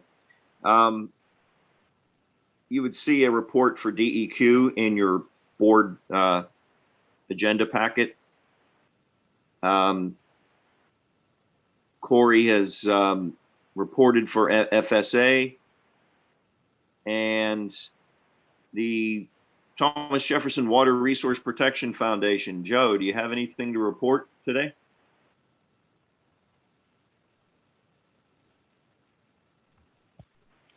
I have no updates. Thank you.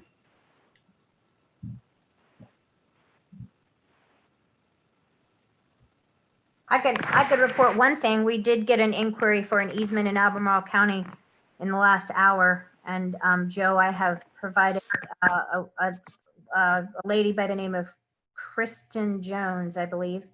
You're in And I'm hopeful that you'll be able to maybe have an initial conversation with her and see if it's something we can move forward with. Sure, hot off the press. Yeah. Hadn't seen that one. Okay, that's great. That concludes my report.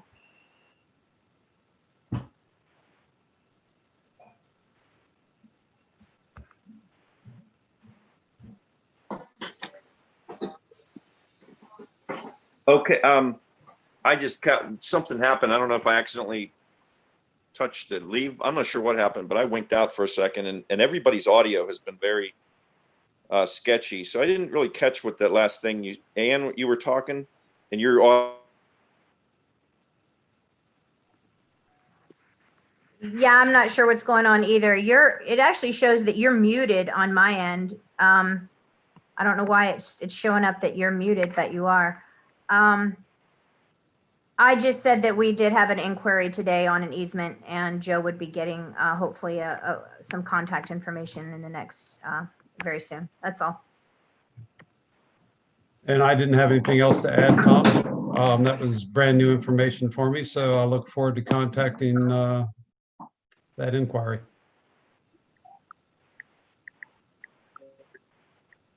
You still with us, Tom?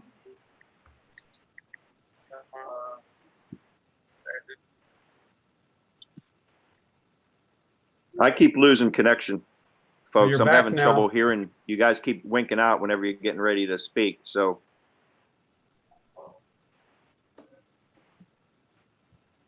Ann, were you? Tom, Joe and I've both reported twice on the foundation, and I think it might be on your end. So Yeah. if you're ready to move on to the next agenda item, I think the rest of us are, and it looks like we're losing people. So it'd be great to maybe jump to Ann? Yes, Tom, Tom, I can hear you. I'm not sure if you can hear me. Steve Lucas, are you hearing me okay? Yes. Mark Campbell, are you hearing me okay? With the thumbs, you can just do a thumbs up. Yeah. I can hear. Yeah. I hear you now. Okay. I hear you fine too. Okay. I don't have anything to report for this staff newsletter.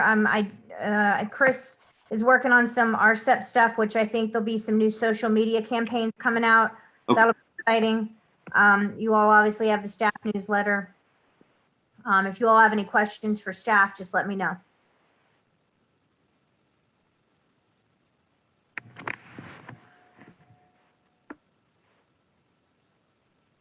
Quick comment. I enjoy seeing the staff newsletter, so I'm glad that we get access to that every month and doing a great job on it. So thank you.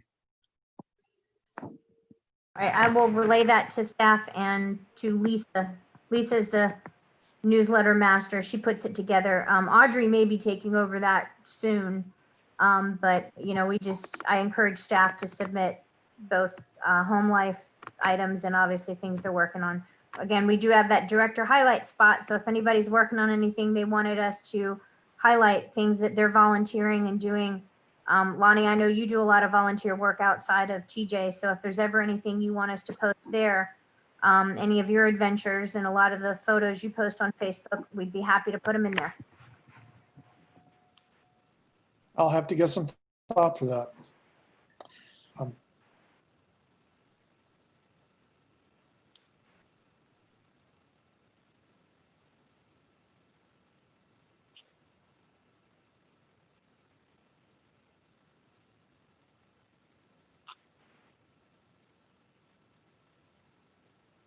So Tom, the ball's back in your court.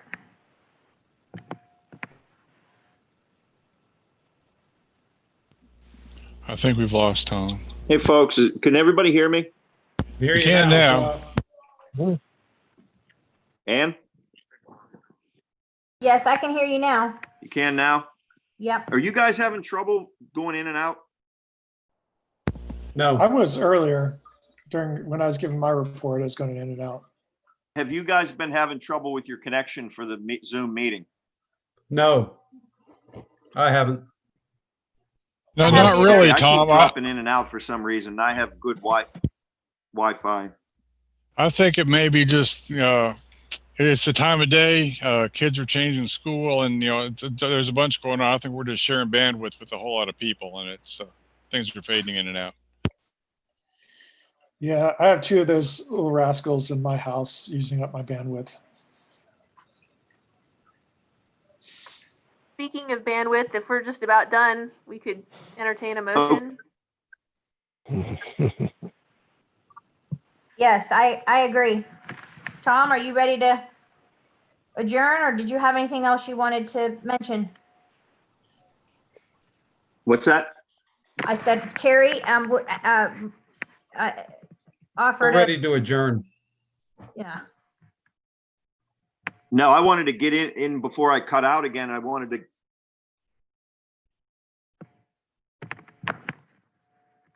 Do we have a motion to adjourn? So moved. Second. We have a motion and a second to adjourn? Correct. Okay. Amy, would you please call the roll on adjournment? Mr. Campbell, Aye. Mr. Easter, Aye. Ms. Jones, Mr. Lucas, Aye. Mr. Murdoch, Aye. Mr. Murray, Aye. Mr. Pratley, Ms. Swanson, Aye. Mr. Thompson. Aye. Aye. Thank you. What happens if we lose quorum before we, Okay, meeting adjourned. Thank you, everyone, and take care. Thank you. It's good to Thank see you. everybody. Pleasure. Stay safe. All right.